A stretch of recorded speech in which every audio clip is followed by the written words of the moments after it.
The final word. No doubt.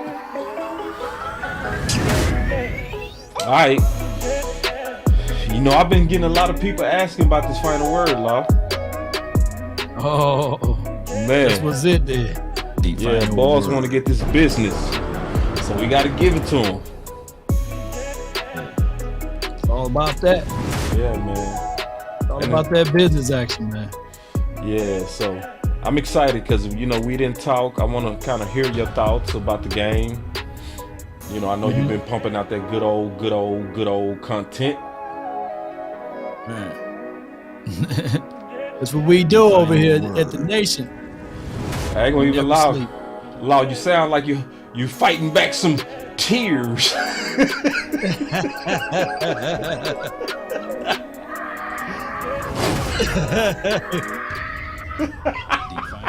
You already know, man. But as they say, it is what it is. Man, say, listen. You already know, man. Yeah. I got nothing but love. Yeah. I got nothing but love for you, baby. There it is. What you know about that? Nothing but love for you, baby. Yeah. I got nothing but love for you, baby. Come on, Nation. Come on. Got nothing but love for you, baby. Bring them on back. Boss? Bring them on back, Law. Bring them on back. Come on, baby. Yeah, bring them on. Bring us on back. Bring us on back. Can you hit that one more time, you bro? want me to hit it again? One more, bro. Let me turn this down. Nothing but love for you, baby. Got nothing but love for you, baby. I got nothing but love for you, baby. All together now. Got nothing but love for you, baby. Dallas Cowboys. Let me see some blue hearts in the chat, man. Yes, indeed, bro. Yes, indeed, man. Yes, indeed. All right, let me crank this back up. I love it. Yeah. So today we gotta recap it.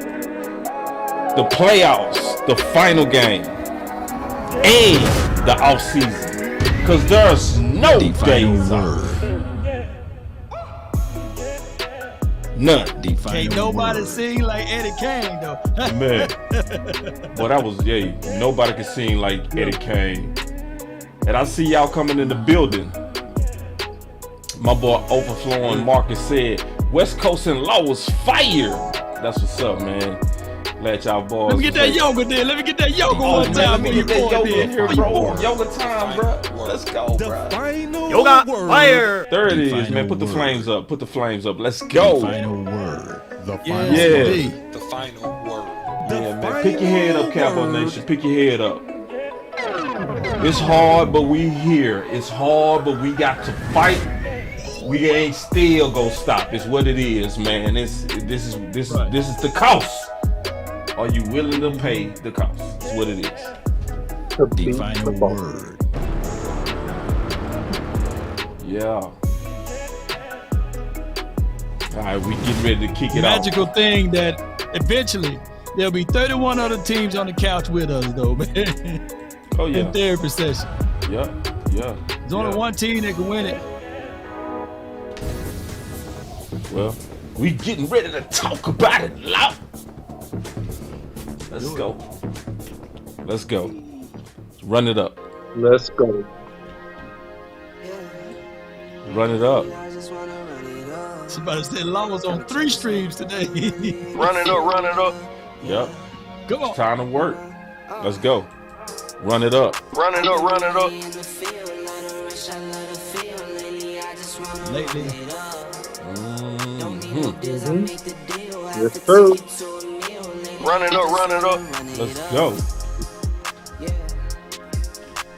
Yes, sir.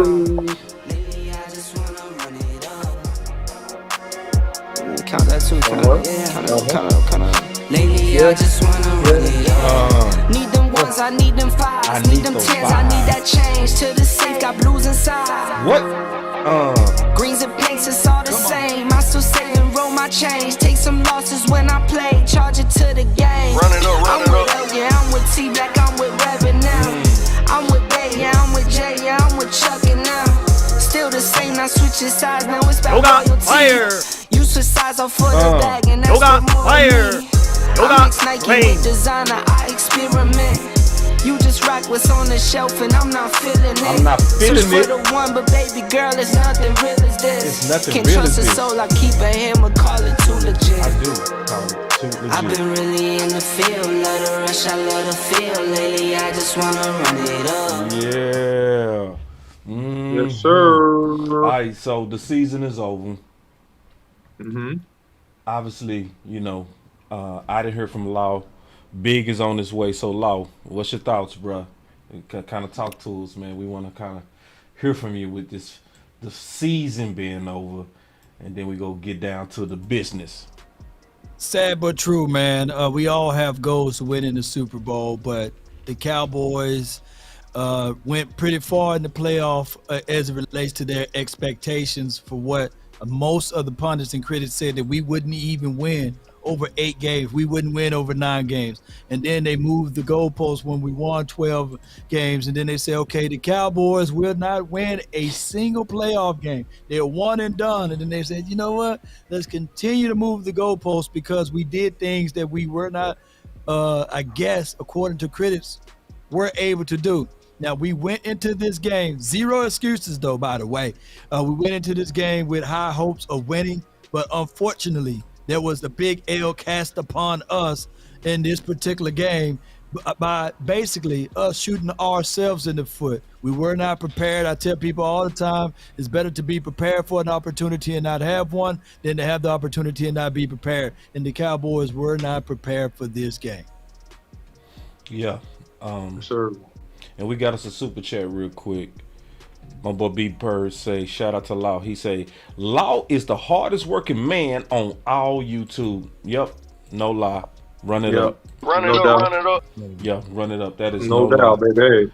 All right, and then we got us another super chat. He said, thanks to each and every one of you fellas. Enjoyed the content all season, all the work you put in, and insight.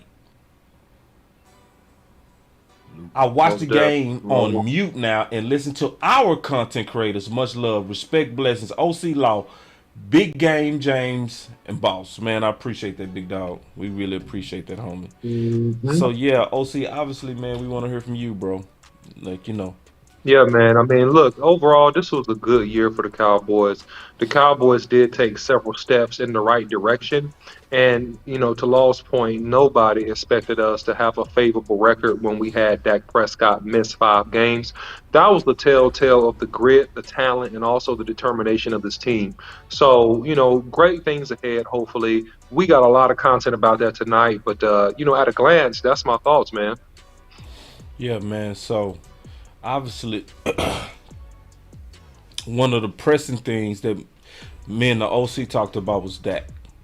So we want to kind of go right into it, like right into Start it. early, boss. Matter of Start fact, early. nah, let's wait till Big get here because Big is on his way. We'll just pause All Dak. right. We'll go first Okay. to Zeke. All right. Because we got a lot All right. we can talk about. Let's start with Zeke. So obviously it's been put out there that Zeke is potentially, you know, willing to take a pay cut. Law, you got some insight on that. I want to definitely hear about this insight. Yes, and I quote from West Coast as it relates that he quoted. So it's a quote of a quote, right, from Ezekiel Elliott from West Coast, that Zeke Camp never talked about being a person that would be willing to take a price cut or a paycheck cut. So that should be something entertaining for us to see during this off season. Is Ezekiel Elliott warranted to taking a particular price cut because, or pay cut, I meant to say, that's a better way to say it, due to the stats or his outcome of this game or the season? I don't know. Now we look at his contract. We know that his cap hit is $16 million. We do know that if they chooses to select to cut Zeke, it's still going to be a dead cap hit of $11.5 $1.2 million or something along that way. So I don't know if any of those things will happen. I think that Ezekiel Elliott still had north of 10 plus touchdowns this season.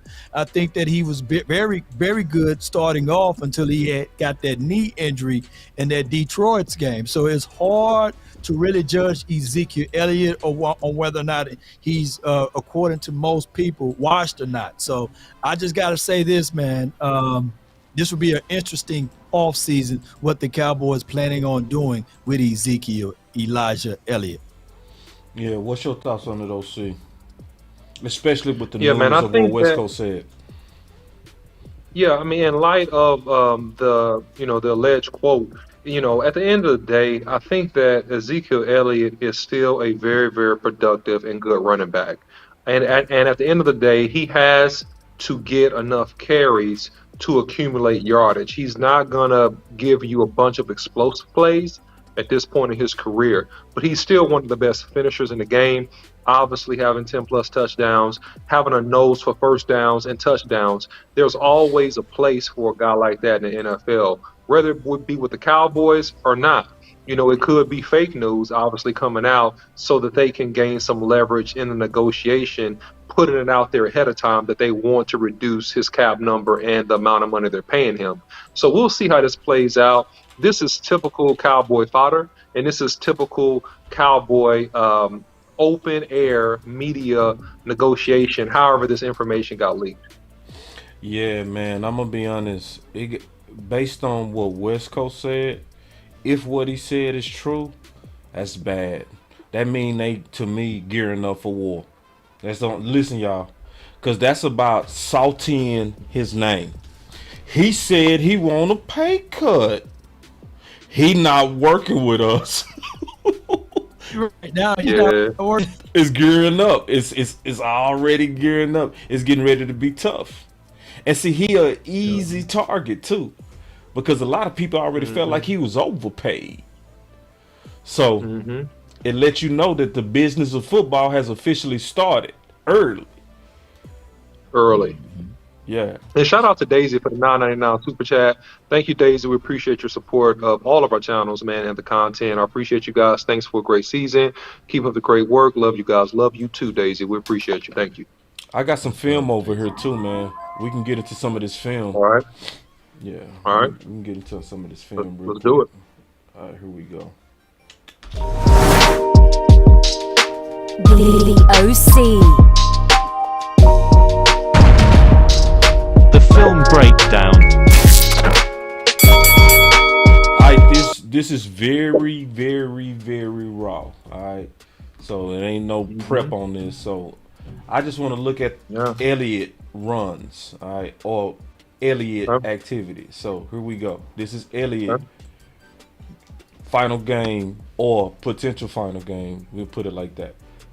And all of us can go back and forth. If you got something, obviously we want you No to doubt. put. All right, here we go. Yeah, this is 11 personnel, by the way. You got one tight end. This is actually 2022. All right, so you got two tight ends. You got I formation here with the lead back in the backfield. The unusual formation that the Cowboys typically don't run. But go ahead, let's do it. We got a lead up. Here we go. Boom. And I mean, Dak is doing what he can there. That's a 1 or 2 yard run. Linebackers are filling. You don't get much push. You don't get a tremendous kick out by the fullback. And you got 57 lines to the ball, and people getting off blocks, and it's not a lot there. Okay, here we go. We got split backs on this formation. All right, and then this is a pass, and this is Dak Prescott throwing the interception. Oh, that was the when wrong. he had the That was the yeah wrong. he had the wheel route there. No, that's That's my okay. fault. He had the That wheel was- route there with Ezekiel Elliott. That's all right. Yeah, they had Elliott name highlighted. I should have read it first. Oh, here we go. I read it this time. Here All we go. Damn good play by the DB though. Yeah, we go talk about that Oh, play. it was I got something on that opposing play. We go talk about that. Yeah, no doubt. All right, here you go. And then again, this is 22 personnel, and that's a good inside run. That's zone right. You got two tight ends. You got everybody. Everybody is notice. Everybody is stepping to the right. All right. You got double teams and meshes inside. You got a good job. You got good push, and Elliott gets up in the hole, gets what he can. That's very, very Did he good. pick the Okay, wrong hole on that one particular, though? Did he pick the no, wrong not in hole my on the other? opinion. Um, not in my opinion, because he hit it up right between the center and guards who had the mesh double team, and that was really the best place to go, because he's not gonna bounce it outside and beat people. And this, I don't like this inverted dive handoff. This is a dumb play. I don't like the execution of it. And Ezekiel Elliott got a bad knee, man. You're making him jump cut as soon as he gets the football. I don't like that play. It should just be a straight lead dive. If you go give him the football in that situation, make a straight lead dive. Don't make him invert come across the quarterback to get that ball. All right, so that's a missed block inside. And I don't know if you can rewind that, Boss Cowboy, but that was a missed block inside. Who let the free man come and all that. So Yeah, I can rewind all it. right. I just Flow. rewinded it. Let me fast forward. Okay, this inverted dive here is really dumb, because that's what happened. You get quick penetration with Armstead and it blows up the play. It's dumb. You can line him up on the side that he's getting the football and just let him hit it there, and he probably would have got it, but that just really is not wise, in my opinion. Okay, here we go. So you got walk-up linebacker. So you have T. Smith, Tyron Smith in no man's land. Tyron Smith should have stepped down and got this linebacker. All right, he should have got right there. Come on, T. You uncovered, T. Yeah, he's uncovered and he's sliding out. You can't slide out when a guy's walked up in your gap. You got to stand pat right there and pick up that blitzing linebacker. So that's a missed block by Tyron Smith. Yeah, hold on real quick. Let me go back, because I was looking at Zeke. All right, so let's pull up some more Zeke, and so then we can kind of talk about him just a little bit more. I'm just looking at all the plays that was going at Zeke. Yep. That's fine. He's open because they're sinking in coverage on cover 2, and that's a good play right there by Zeke. He got hit out of bounds on that play. He's flared out. He's the safety valve in this play. So you see the wheel route, right? And Tyler Smith is getting pushed back with the bull rush, and a really good play dump off. And I think we should have done more of this, actually. This would have helped us in this game, because we had the flats open most of the day. Yeah. Yeah, go ahead.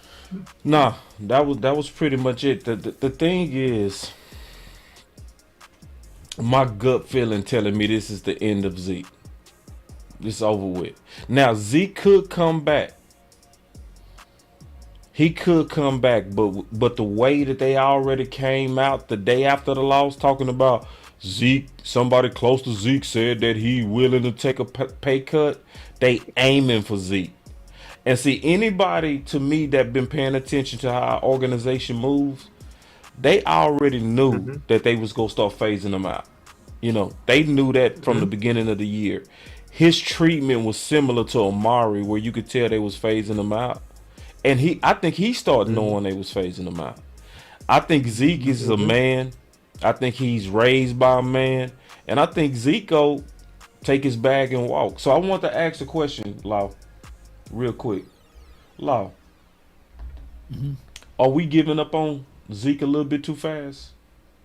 Could it be that he had bad luck with that knee? Well, a lot of times when you look at a running back and you got $90 million, that's the first thing that they're going to look at is the money, right? Facts. And then you look at other running backs and their productions. Now, running backs' average lifespan is 3 years. And when you are an elite running back, you can probably add on 2+ more years to that, or maybe 3 and strongly, and that's 6 or 7 years. So he's right at the peak of that. I remember Larry Johnson back in the days. He was that running back that everybody marveled at, but we know that the weight and the bulk of the carries, he dissipated every year, or diminished rates of returns inclined or increased. So now you're looking at Zeke. His contract is all the way through the year of 27, something along that way. So the Cowboys got to pay Tony Pollard, and they have reservations on the fact that Ezekiel Elliott may have lost a step here and there, and especially a PCL injury last season. And now you had a knee injury, a knee contusion this year, and he didn't look as relates to an explosive running back like he looked and what they thought that they was going to get. So rightfully so from a financial aspect, they may say, yeah, we can't pay Tony because of you, Zeke. So we're going to have to ask you, are you willing to take a pay cut? And the best way to do this is get in front of it via the media and be like, okay, let the people decide. And they already know that the nation, they temper check this, and the nation is already a third of the nation saying, get rid of him. He's washed, he's trash. And especially coming off of a loss and looking at what he looked like in his playoff game, averaging 1 point or 2 point yards per tote, that's not enough. And I know this for sure. Rocky Arsenal, Zeke's agent, agent, he don't want his client out there with negative connotations like this.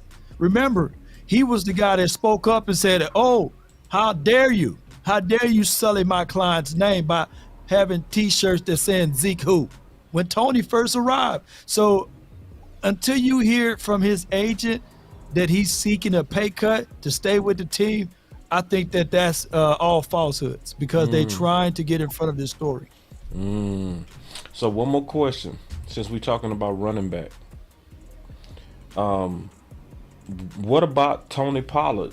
Because now that's even more interesting with the recent surgery, right? So what's y'all thoughts on Tony Pollard? Because I was listening to the Fan today and they was like, we need to move on. I was like, whoa, is it that bad? Or what? And I have to ask this question because I really don't know. What is the history on running backs with ankles? Do they come back the same? Do they come back different? Because I would say this, and I'm starting to trust the Dallas Cowboys medical team. I will say that in terms of their ability to work miracles. Because OC, remember you had your opinion on Gallup, and I respect it. But he did finish the season, which most of us said he wouldn't even be back by November. You know what I'm saying? Yeah. So like, what does that do with Pollard? Well, Pollard broke, he has a high ankle sprain, and he broke his tib or fibula? Fibula. Tib. Yeah. So if you break your tib, look, that's the small bone, right? That's below your knee. Okay. And I had a tib fracture. Okay. And so you can come back from that. Boss, I'm okay. No, the Wi-Fi. Everybody's saying that it's his fibula. Yeah, come back, OC. Come right back. It's his fibula. Oh, okay. Oh. Yeah. OC, come right back. We want to hear from you on this. All right, because OC, he does a lot of medical consulting, so I want to kind of hear this. But yeah, man. Yeah, but boss, man, when you think about it, remember last year we did the mock draft and we had Breece Hall sitting right there. Did. They were laughing at us. I mean, shoot. Remember they were laughing at us.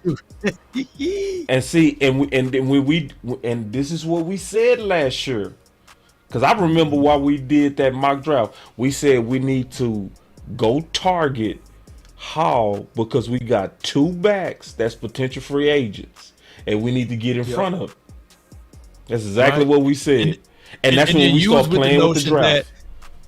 You with the notion that you can probably put Pollard on a trading situation so you can get something back in return for him, because we don't do that. Now, granted, I'm not shanking Pollard with the butter knife, y'all, but we were just talking business. We was looking ahead. Yeah, we were just looking ahead. Yeah. We saw this day coming, you know what I'm saying? And we was trying to address it before it got here. But go ahead, OC. Go ahead. So if it was a fibula, then is the Wi-Fi monster getting it again? One more time, bro. Can you hear me, Paul? One more time. Okay, wait a second. I may be okay. You okay? Go. Am I okay? You okay? Am I okay? You okay now? Yeah. Hit that boy one more time. You scared him away. Go ahead, OC. All right. So, if you're thinking about all right, I'm gonna try one more time, man. Oh Lord, man. Well, at least he got pearly white teeth, man. You know he got a good dentist. You know what I'm saying? Yeah. But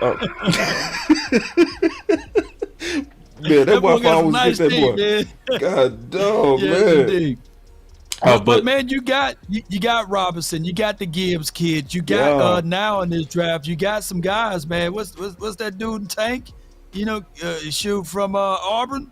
You got boys, you know what I'm saying? Right. You got the dude from the Texas A&M. You got a lot of people, man. That Miller kid from TCU. So you got running backs now that you can look in this draft. One of them can fall your way. Man. Go ahead, OC. No, the only thing I'm gonna say real quick, hopefully I don't freeze out again, is that the field is more weight bearing. The location of that fracture, we don't know what it can be in terms of, I think he'll make a full on that one, just to be honest with you. So I don't think that's a big issue. A high ankle sprain, I know I had tore ligaments off of my ankle and I had to get screws. So if it's a surgery to where they got to insert screws to make his ligament grow back up together, then I think that's a greater issue because it's a slower recovery time. And I can speak from personal experience on my side, slower recovery time for me, and it took a while before I felt comfortable putting weight on that leg, and it took months and months, like 4 or 5 months, So that means then we'll work him out, and that means that you go try to see how he is real close to the draft. So that's the deal, man. I think that at the end of the day, a weakness for the Cowboys is that position. You got to get younger, more speed and depth. So it doesn't matter ultimately do with these guys. You got to add at least another good running back in that room. I got one word for the whole offseason. One. Weapons. Yeah. Weapons. That's my word for the offseason. We need weapons everywhere, and we need to be open for weapons. So I'm gonna throw out something real quick, and then we're gonna start talking about that. I am for re-signing T.Y. Hilton and Odell Beckham.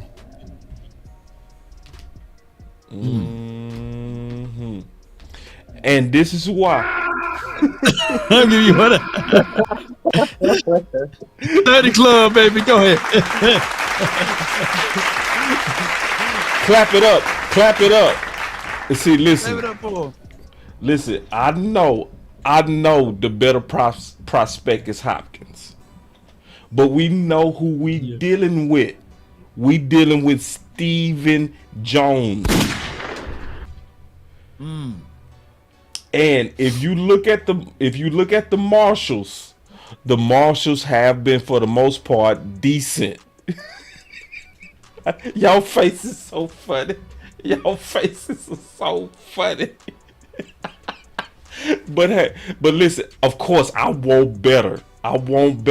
But you know that boy Stephen Jones ain't finna spend nothing. Oh, hell no. So our best chance at even trying to have a dog is to try to have a Marshall's dog. Because currently what we have right now in the receiver room,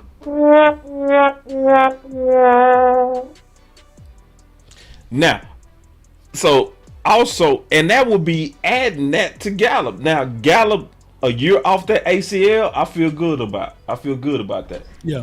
I feel good. You know what I'm saying about that. I clap that up. Because it took a lot of courage for what Gallup did. You know what I'm saying? It did. It took a lot of courage to what he did. But if we added Marshall's free agents with Gallup, with CeeDee Lamb, I would feel okay about that. Man, every year it's going to be another new James Washington. It's going to be somebody else, man. Maybe it's going to be Simi Fehoko. Maybe it's going to be, God, somebody, Brandon Dennis Smith. Houston. I don't know. Dennis Houston 2.0 again. Dennis all over again. Dennis the Menace. So you give it what you pay for. The Cowboys have a prime optimum chance to say, okay, F these picks, man, let me go get a DK Metcalf, right? And it depends on, believe it or not, what the Eagles do. If the Eagles go to the Super Bowl, then they say, hey, didn't they put weapons all around their quarterback? Yep. Didn't they believe in their quarterback, right? Yep. By saying that, okay, there's two different type of outcomes that could happen. They could have took weapons away and say, hey, let's see if Jalen Hurts can do it by himself.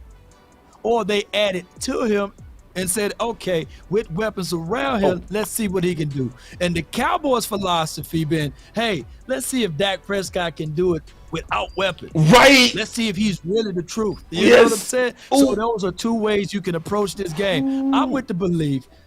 Put weapons around him. Yes. Put more and more weapons around him. Yes. Go spend the money. Yes. Oh. 3, 2, 1, drum it. And remember, you're listening to nothing but the best. Drop it hard. Let's go. Go spend the money is what Law said. Yep. Well, listen, at the end of the day, the only way, and now I'm fast forwarding into some stuff I was going to say, but we starting to talk about Dak, so it's cool. The only way, and here's one of the questions put for our Dak conversation, Boss and Law. Does the Cowboys have the weapons to be a top team?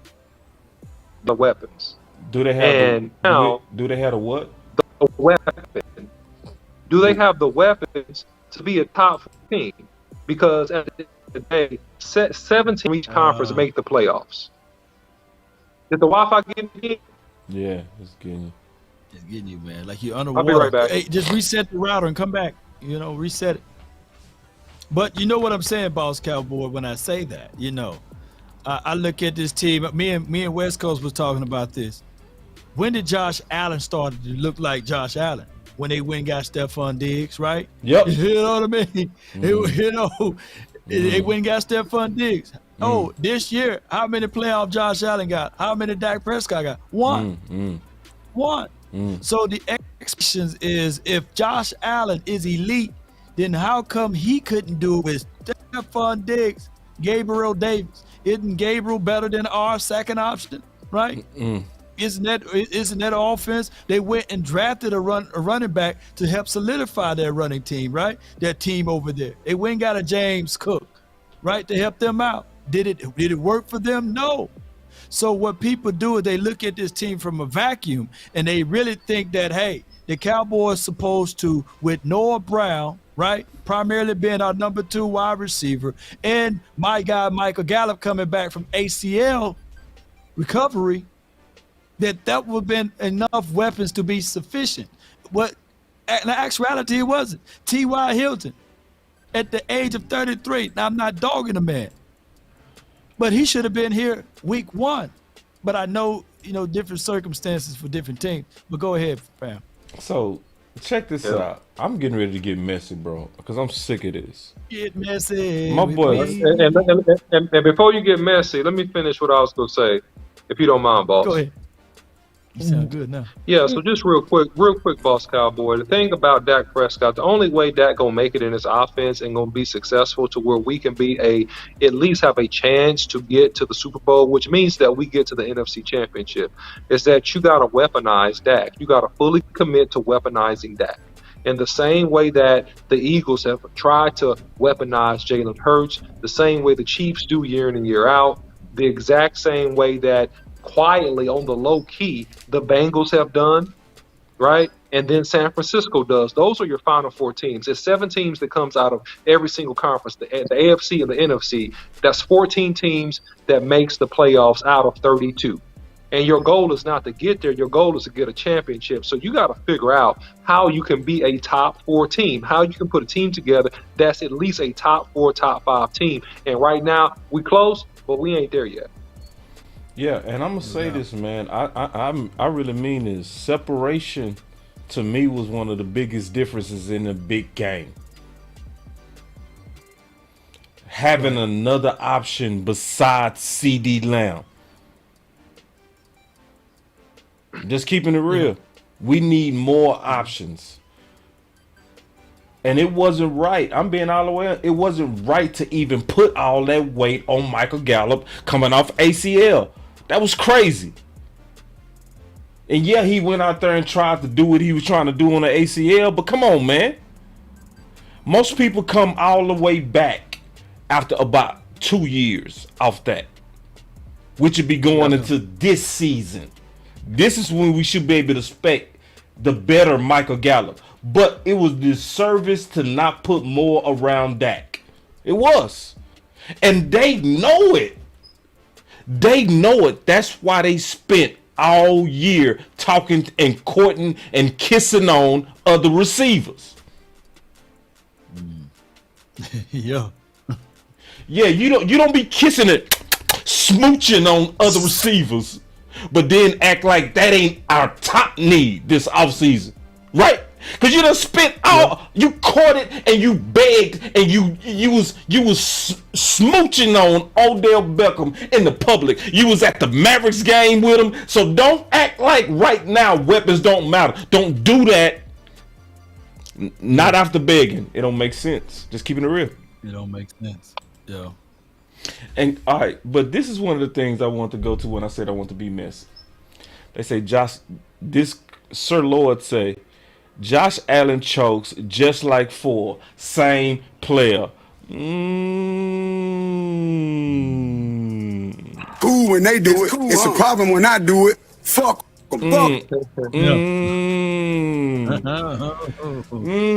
See, cause listen, man.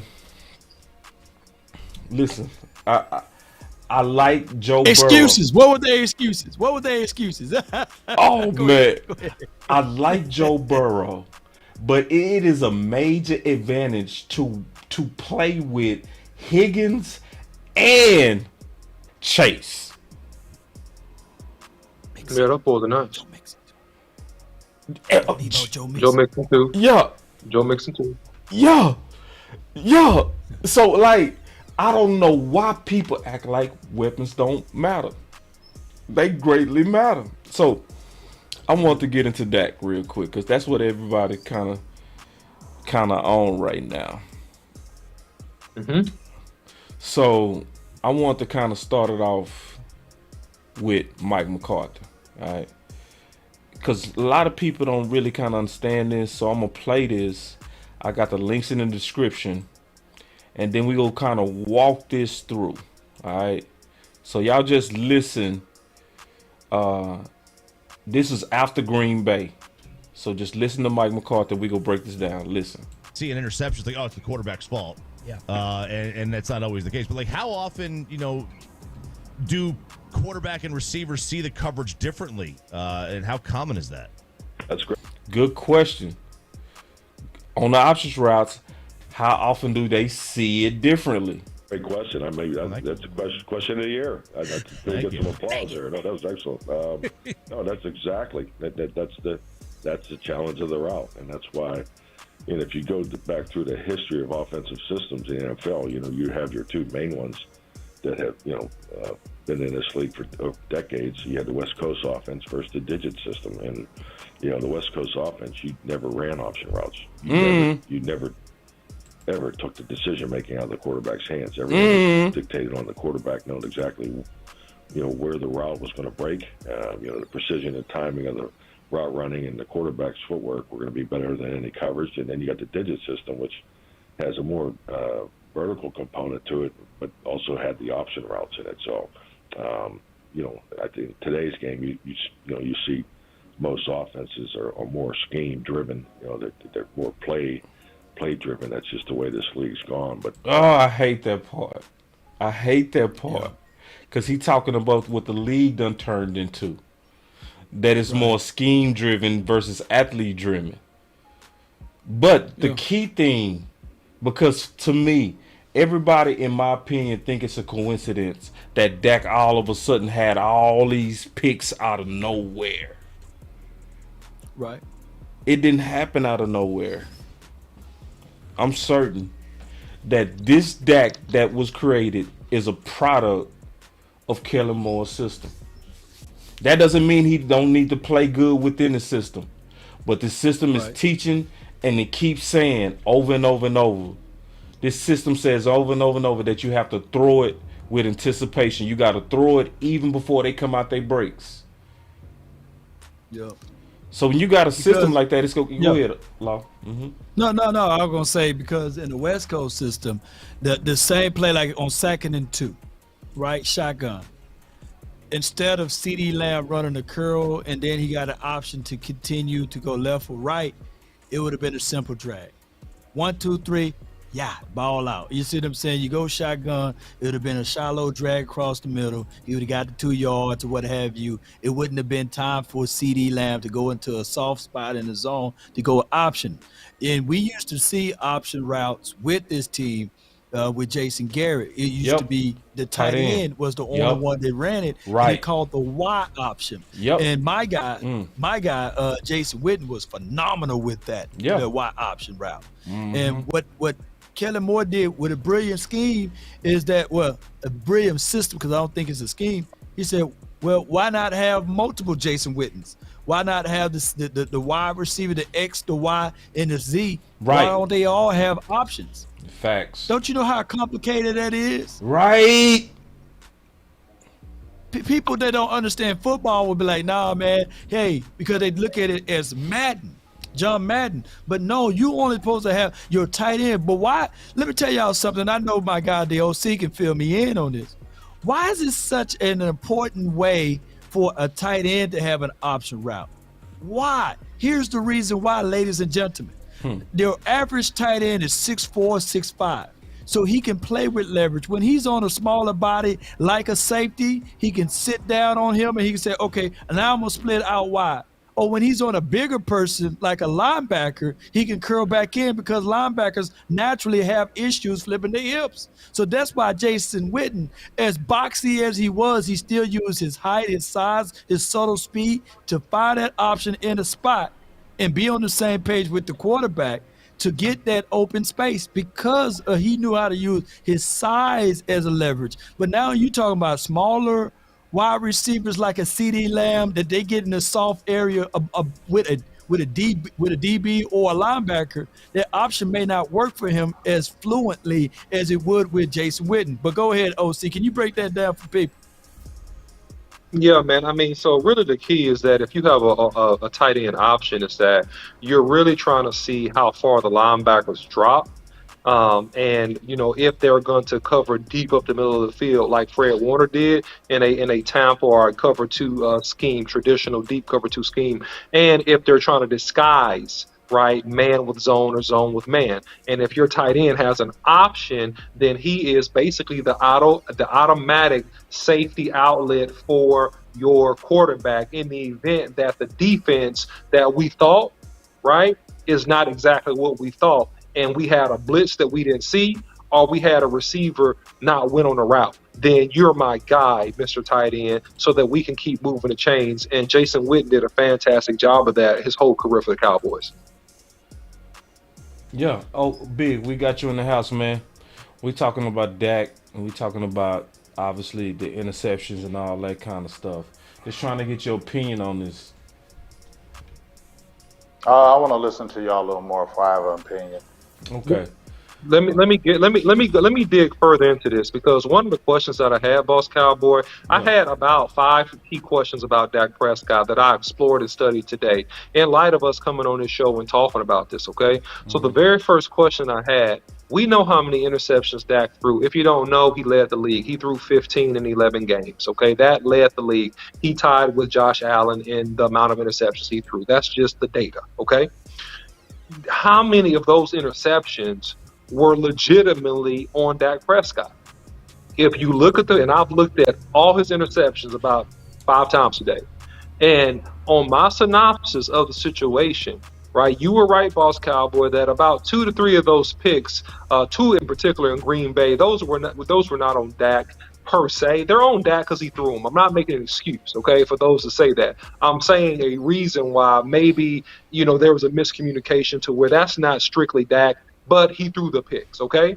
You had one where Michael Gallup slipped, on a out route that ended up being a pick. And that was clearly Michael Gallup falling down. That was a pick. You had another one in the Texans when we were back into the goal line where Schultz did not continue on an in route. He stopped in a hole, and Dak you could clearly see he anticipated him coming across. So that one, I would say, is definitely a miscommunication between him and Schultz. And then you had 2 with Noah Brown. You had one that popped off his chest versus the Texans on a quick slant route that got picked. You had another one that popped off his chest that was a game winner versus the Jags. Okay, so if you take all these interceptions, you have a total of about 7 to 8 questionable interceptions that may or may not be Dak Prescott's fault. So if you subtract that and you look at him in light of that, and I'll give him, let's say 5 of those were not his fault. Now you got a guy that threw 23 touchdowns versus 10 picks. All right. Now, here's the issue with that. How does Dak compare with the rest of the top 10 quarterbacks? That's the question. How does Dak compare? Because everybody slams Dak. How does he compare? Well, if you look at his completion ratio this year, okay, and that's this year, Dak would be in the middle of the road in terms of quarterback play this year. And I'm not saying all time on his career, but this year, Dak is right in the middle of the pack. And I can go through them if you guys want. I don't want to hog the mic right now. I'll come back to some of this data because I got a whole lot. But that's kind of where Dak is, man. And so the greater question to me is that, does Dak Prescott play in the system that is amicable to his talents?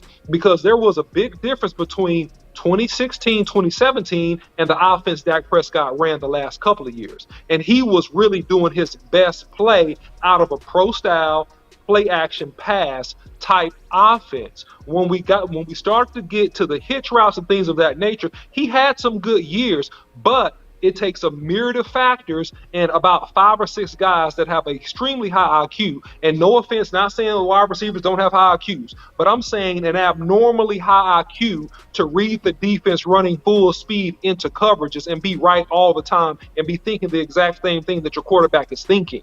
That's very, very difficult. So Dak has to own the interceptions. The play calling also has to be better. I got a lot more. I'm going to stop right there and shoot it over to you guys for now. Well, I feel like they messed up Dak.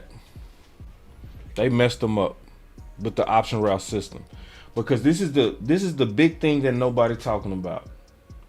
When Dak was not throwing interceptions, this is what he said: "I would throw it to you when you open." Do y'all remember that? Yep. That is showing you a different thought.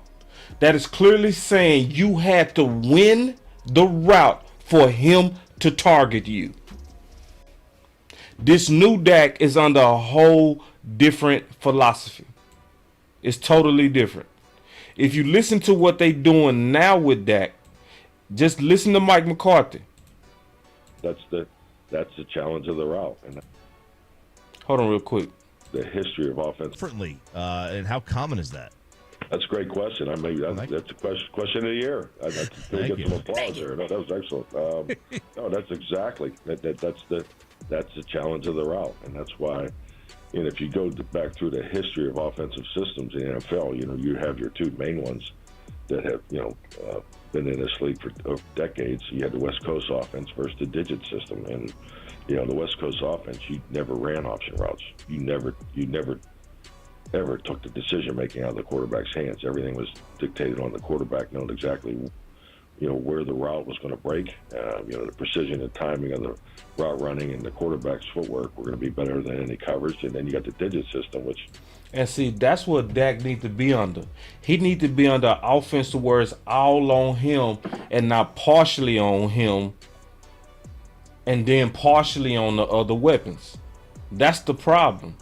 Because he said himself, if you listen to Dak. What were they doing though in the first 58? I mean, Mike and Jerry said this is him versus the Texans. Listen. They were showing you coverage and doing things they hadn't done before, Joe hadn't seen before, and Mike said that it's something other teams may copy. He said they were showing them coverages that they haven't seen before. It gave them problems, and other people might do it. Listen. Yeah, for sure. A little bit of. We know that they had a decent disguise and coming into the game, but however, they're going to get to a couple of coverages. I feel like they added a couple of more tonight. And just, when you do that and against and you haven't shown that on film. See, he telling you how to beat them. When you show them looks you ain't seen on film, it's going to give that offense problems. Because the offense is based on adapting to what the defense showed them. So if you show them different looks, you can create confusion at the right time, and all you need is one mistake. gives you a heads up there. So whether it be the play calling that. So he said the play calling can give you the problems. Maybe wasn't the best at the time. My reads were half. So he said it could also be my reads. A bit slower because they disguised it well and got to some that they haven't been in. But for us, it's about understanding that we may get that more, as Coach said, and just understanding that we've got to execute. Or sometimes I gotta see that part right there is BS. Cause see that don't make no sense. See that's what Dak be protecting his guys. Cause it don't make sense. If he told you the way to beat us, cause he clearly said the way that you beat us is you show us looks we haven't seen before, and it can make me hesitate because it's a different look. Yeah, he clearly said it. All right. Can I jump in though? Yeah. I want to jump in now. All right. I feel like I'm gonna have to challenge you, boss. I'm gonna have to challenge you on this, and I feel like, and I love you, dog, but I just feel like you give Dak too much of a pass. I don't never really hear you say, what about this game though? Because here's my thinking. I need to see him in another system then, because you're saying it's the system, correct? A system, yeah. Is that what you're saying? Yeah. So is that why you're saying that's why he didn't win this game? Definitely. Yeah. Because of the system. Yeah. The system It wasn't just because he played bad. It's also that. I said that. But here's the thing.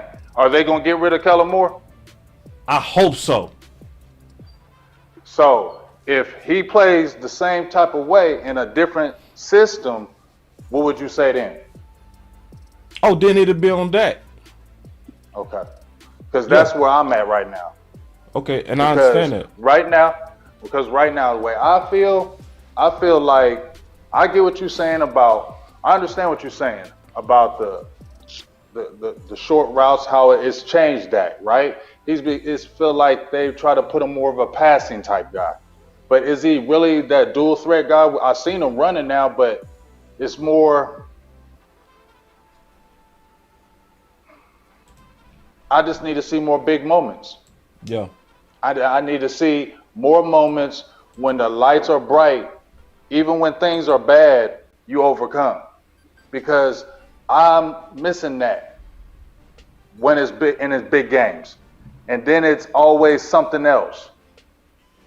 You got to step up, even though it was bad.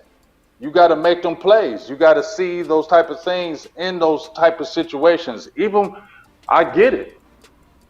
You dealing with a play caller that's not the greatest. I want the divorce. I made a video. I want the divorce because I want to see him in a system that's going to cater to his needs, so I can see if what people are telling me, like you, we'll be able to see a different Dak, and he'll be able to overcome and show us a different thing, because I don't believe that. Not right now. Yeah. And let me say something though, Big. Just a fair balance. I understand exactly where you're coming from, because I agree with you. We lost because Dak played bad. I'm not bad versus San Francisco. I'm not saying nothing about the system in this game, because those two picks are on him 2,000%, and I got proof. Because when I look, and I challenge everyone on this panel, go back and look at all of Dak Prescott's interceptions as I have, and I'm gonna give you two key examples on just errors in Dak Prescott's game that he has to address. He threw an interception, and this was involving Michael Gallup in the Giants game, and it was an out route toward the sideline. He underthrew the football, right? And he almost threw another one the same game. So he has errors when he's trying to drive the ball out to the sideline. And I don't know why it's a Michael Gallup thing. It happened in this situation versus San Francisco. He threw a pick then. It was a similar pick. Not a slightly different route, but similar pick. Most of Dak's interceptions that are legitimately his interceptions, if you go back and look at it, it was because of one or two things outside of driving the ball to the sideline, underthrowing it. It was one, because he tried to force the ball unwisely into double coverage. And he should not have. He should have ate it or ran it. He should have took a sack rather than throw a pick. Number two, he lost sight of a defender in zone coverage that jumped the ball and made a play on the ball. Those are the two cardinal sins of Dak Prescott in terms of when he's throwing interceptions, in terms of his execution, because he's late getting those balls out going to the sideline, and he's forcing balls he should not force or not seeing defenders in the middle of the field. That was the result of most of Dak Prescott's interceptions. So those are two flaws in his game that he has to correct. So I don't give him a pass at all, especially as it relates. We can talk about other stuff, but as it relates to those picks and what he did in San Fran, now the play calling could have been better, 2,000%. Should we have made adjustments? 2,000%. That's on Kellen Moore. But the plays that were called and the execution thereof, those picks are on Dak Prescott. So I disagree that the picks is on Dak Prescott. So I'm gonna give you a counter argument. This came from the QB school. All right. So in the QB school, I heard it too. All right, here we go. Okay, so you're not going to throw with anticipation outside the numbers then, but that's a big hookup. 3rd and 9, interception at the top. Same hinge type of route.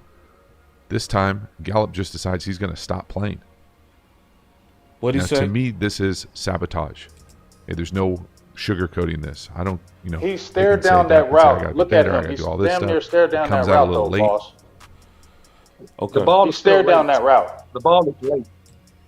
The ball was late, but he stared down that man. Okay. Yes, and that's why he was able to jump that route. Okay. I see it totally different than y'all. I feel like it's what he said. If he stared him down though, but also is that what position he's playing? Is he playing press or zone? I get where Michael Gallup gave up on that route. You can see obviously he ran a lazy route. He did. You should have fought. He basically opened it and let the defender be able to come in. You're not allowed to let that defender come on the inside of you and be able to squeeze you like that. But at the end of the day, Dak was still staring him down. Well, did he not have Ezekiel Elliott in the flat? But two wrongs don't make a right there. Right? How's it making a wrong and a right? Did he have Ezekiel Elliott in the flat? Yeah, he had another so option. Throw with anticipation outside well, my thing is this: I'm presenting a counter argument because to me, it's 3rd and 9. Go ahead. Because see, this is the other side. This is the other side. Thank you. And it's 3rd and 9. This is the other side to it too. We also know that outside of CD Lamb, Dak has the worst separation out of almost all quarterbacks. Is that true or false? That's true. That's true. All right, so what do you got to do with receivers that's not getting separation? You gotta take care of the football, and in certain situations, you can try to force it, right? If it's 3rd and 9, not seen Dak dump off? Hold up, boss. Have we not seen Dak dump that off on a 3rd and 9? Yeah, I've seen him. Okay, I've seen. So that's, to me, you should have did that route then, right? Instead of forcing that ball, right? Or he could have threw the ball to the spot to where Gallup could have made the play. Gallup should have shielded off the cornerback like he trained to do and went to the chains where the throw was. So you don't think Dak saw that man? Of course he saw the man, but he also trusted this guy to make a play and be where he's supposed to be. If he saw that man, he should not try to be okay. But he shouldn't have to trust his man. If he sees his man running that route and he's staring that man down, and that he sees that defender right there, and he can look right there and see Ezekiel Elliott. He knows Ezekiel Elliott's in that flat. He could have dumped that off. Ezekiel Elliott could have made a play. There was only a one defender right there. Am I not correct? If you're the wide receiver coach, what you saying to the wide receiver after that play, James? What you saying to the wide receiver? Why'd you do that? Get him next time. Right. You ain't saying that. You can't leave. Yeah. You said you should have battled back to the ball because Dak was trusting you to beat her. At the time. That's the same hinge type of. Listen. That part. That's not sabotage. Hold on, listen. This time, Gallup just decides he's going to stop playing. Now, to me, this is sabotage. Hey, there's no sugarcoating this. Not to me. They can say, Dak can say, I got to be better. I did see him look off James. James, he not staring him down either. His first look is to the right, then he looked to the left. He actually looked him off first. Okay, that's the first thing he did. I'm gonna show you. It's right here. Look. He did look off, James. He looked off on that. Same hinge type of route. This time, Gallup just decides he's going to stop playing. Now, to me, this is sabotage.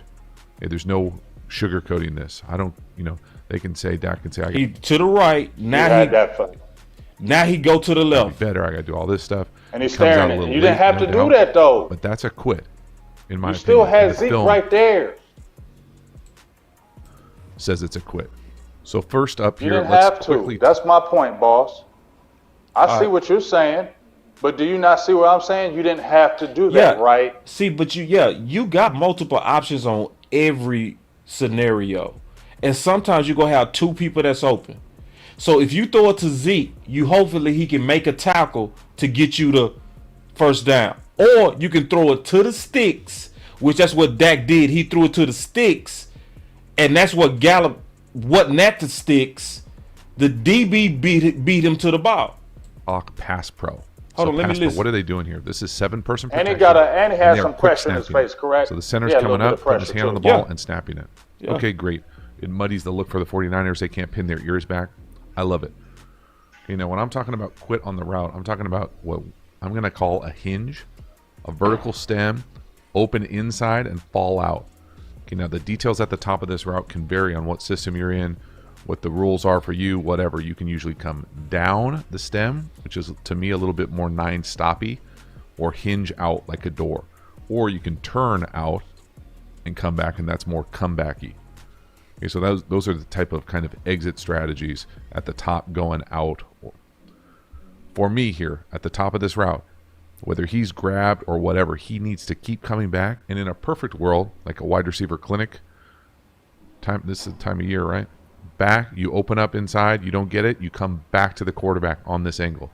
There's no way that you should be able to get this guy coming down like this when he's over the top, because it's open early. Again, I don't think he's necessarily looking here at the top of the route. It looks like he's working over the ball. But to me, what the wide receiver is doing at the top, he's falling out flat. You have to keep coming down. It's not quite as clean as, like, I'm not saying it's as easy as a stop, because it really isn't, because this is really the nuance of these things at the top. You're hinging open kind of this way, but if you don't get it, you can't just go get Gatorade.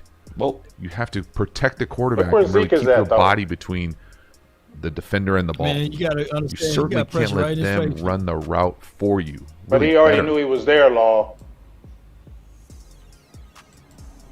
That's I'm gonna say set something his just mind real quick. to. He set his mind to, I'm going to Gallup, period. And that's what I said.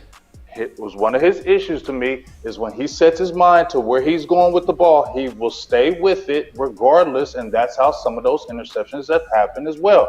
One of those was happened against Tennessee. The Titans. Is that a throw with anticipation, Big Right. James? Because Is that that's what this offense You can't calls have it for. both ways. That's what I'm saying. You Yeah. can't- If it's an anticipation. Okay. Because that's what the offense asking him to do. That's why I'm saying this offense. That's why I say the best Dak was the Dak in 2016, 17, 18. That was like, when y'all win, then I throw it. This offense says you got to throw it in hopes that they're in the right position, and I'm going to trust that you're going to be in the right position. So you have to be aggressive in this offense, and it messed up our quarterback. That's what I'm saying, and agreeing with you for the most part, Big, that we need to divorce Kellen Moore from Dak. We need to divorce that. I agree with you on that point, but I still feel like he needs to step up. And that was a game we should have won, boss. And that was a game that I wanted from him. Okay? Say what you want. That was a game I wanted. And I'm gonna break down That something. defense played I'm gonna crazy. break down something technical. That defense did what it was supposed to do in every facet. They only got that one touchdown because of the penalty on Dono with the hold on Kittle, right? So they really should have had another field goal. They shouldn't even got in the end zone. We had opportunities even after Kelvin Joseph. Yes, it was goofy play calling. Even when after Tony Pollard got hurt and I seen Law's video, I was already saying that 2nd and 2, you go on spread. I get that. But you still could have ran. Right. You didn't have to throw that ball. Yeah. That man was sitting on that route. He was sitting on that route. You didn't have to go there. Regardless of you and CeeDee Lamb had miscommunication, he was sitting on that route. You had an option to run on that. It's 1 minute and 43 seconds left. You as a quarterback, regardless if that play call is bad, have to protect that ball. Am I not correct? I mean, I You're correct. want him. You're I correct. want him to Let me protect Yes the or ball. no? Yes or no? Yeah, of course Yes I or want you no, to boss? protect the ball. But see, this is the other part. OC, what did Jerry Jones tell Dak before Tampa? I don't care what Jerry Jones No, said. just listen. No, He this talk go to about the this game, go to boss, my and point. You a This football go to my player, point. boss. This is my I know point. you. If they coaching Okay. you to be aggressive, No. Let me answer your question. Let me answer your question, boss. Let me answer your question. I'm gonna answer your question, and then I'm gonna give some more feedback, just real quick. So Jerry Jones, 103.5 the fan, 103.5 the fan, I believe. Yeah, said that 105. he is actually 105. Thank you. I said 103. Thank you, Law. 105.3. He said be aggressive. He said, well, did you say something to Dak? And he said, yeah, I'm not saying I had anything to do with him running the ball, but I told him to be aggressive, right? And so Dak Prescott is going to be aggressive, trying to please his owner. But you are correct, and I agree with you, Big, in the fact that those hitches, and I know this, I coach offense, in several little teams here, right? Hitch, 1, 2, 3, go. 1, 2, 3 release. It's a 1, 2, 3 release. When he looks off too long, so the ball comes out late because early that route is open. Now, it is Michael Gallup's fault too, because if Michael Gallup is retracing the steps, he's coming back, he at least contests the interception. And then maybe it's a pass breakup or he breaks up an interception rather than him just stopping his feet and looking silly. But that ball came out late. And if you're going to run this offense, right, and this happened on several of Dak's interceptions, by the way, into coverage, if you go back and look at it, the ball was late. It was a timing and it was a placement issue.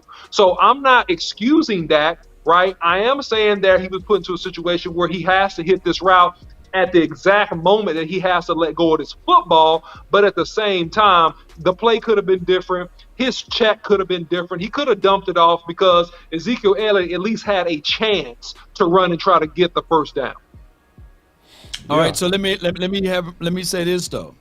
I like the video that Boss just played. I don't even know who that guy is, never saw his film. So how come I come up with the exact same assessment of what Gallup did, right? And I thought that if you're going to have your quarterback being aggressive and your wide receiver not aggressively coming back to the ball, ain't that's kind of like counterproductive? Like there's not the same message out there being told. There should have been a wide receiver coach spitting upon the face of Michael Gallup on that play. So at some point, something got to be true. As someone, look, I never met the dude. I never heard his analysis before, but we came down to the same conclusion. How's that possible, Boss? I mean, Boss and Big Game James and the OC. How did I come up with the same conclusion? How's it possible that? Okay, so tell me about the second interception. How's that possible? Hold on. What happened there? There should be somebody that have a film analysis of the fact that Dak Prescott. Can you find somebody that had the film analysis on Dak Prescott with the wrong read on that one? So we have the contrast. I got it. I got the analysis on that. Have me be quiet because I don't believe that. Because you know what, you shouldn't have threw it.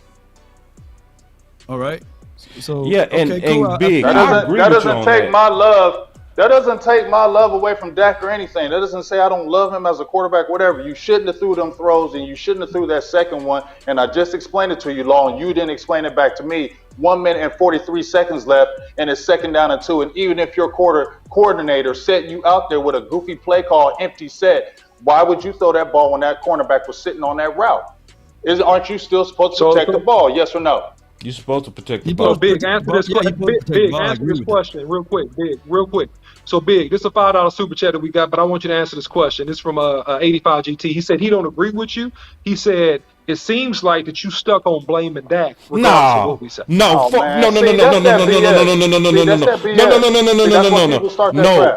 hold on. Let me address that, OC. Yeah. This is, I know all these dudes personally. Whenever you see us debate, it's no hate in my ball heart. It's no bopper in my ball heart. It's no bopper in my. We just seeing it different, and we just trying to come together with the facts. This is not easy to break down. You know what I'm saying? I respect every one of these dudes, and I'm gonna be real. Y'all need to respect them too. Just listen, because Big think different don't mean that he anti-Dak. Because I don't agree with Big don't mean I'm bopping Dak. We just trying to come to the facts. That's it. Because I want everybody to understand the spirit of this whole panel. We love the Cowboys first. We disagree sometimes, but that's first. So I really want people to stop questioning my brother's character. I mean that. And mine. Just chill out on that. You know what I'm saying? We just see this different. Say we blame it. Yeah, we just see this different. That's it. Here's the thing though. If we're all playing sports, OC, Law, Boss, we're all playing the game. We've all played, right? Yeah. I don't care what anybody tries to tell me on sending stuff into you trying to blame Dak. Well, you know what? If you're playing the game and you're the guy and you knew better not to do that, yeah, that blame is going to go on you. I'm sorry. Pull your pants up. You're the quarterback. Sorry. Okay, so if you don't like hearing that, sorry, because y'all was blaming CeeDee Lamb when he drops passes. Y'all was blaming Ezekiel Elliott when he had fumbles. Yeah. And to your point, Big. So I don't want to hear when everybody else gets a blame, how come he can't? Yeah. He's going to with me. Yeah.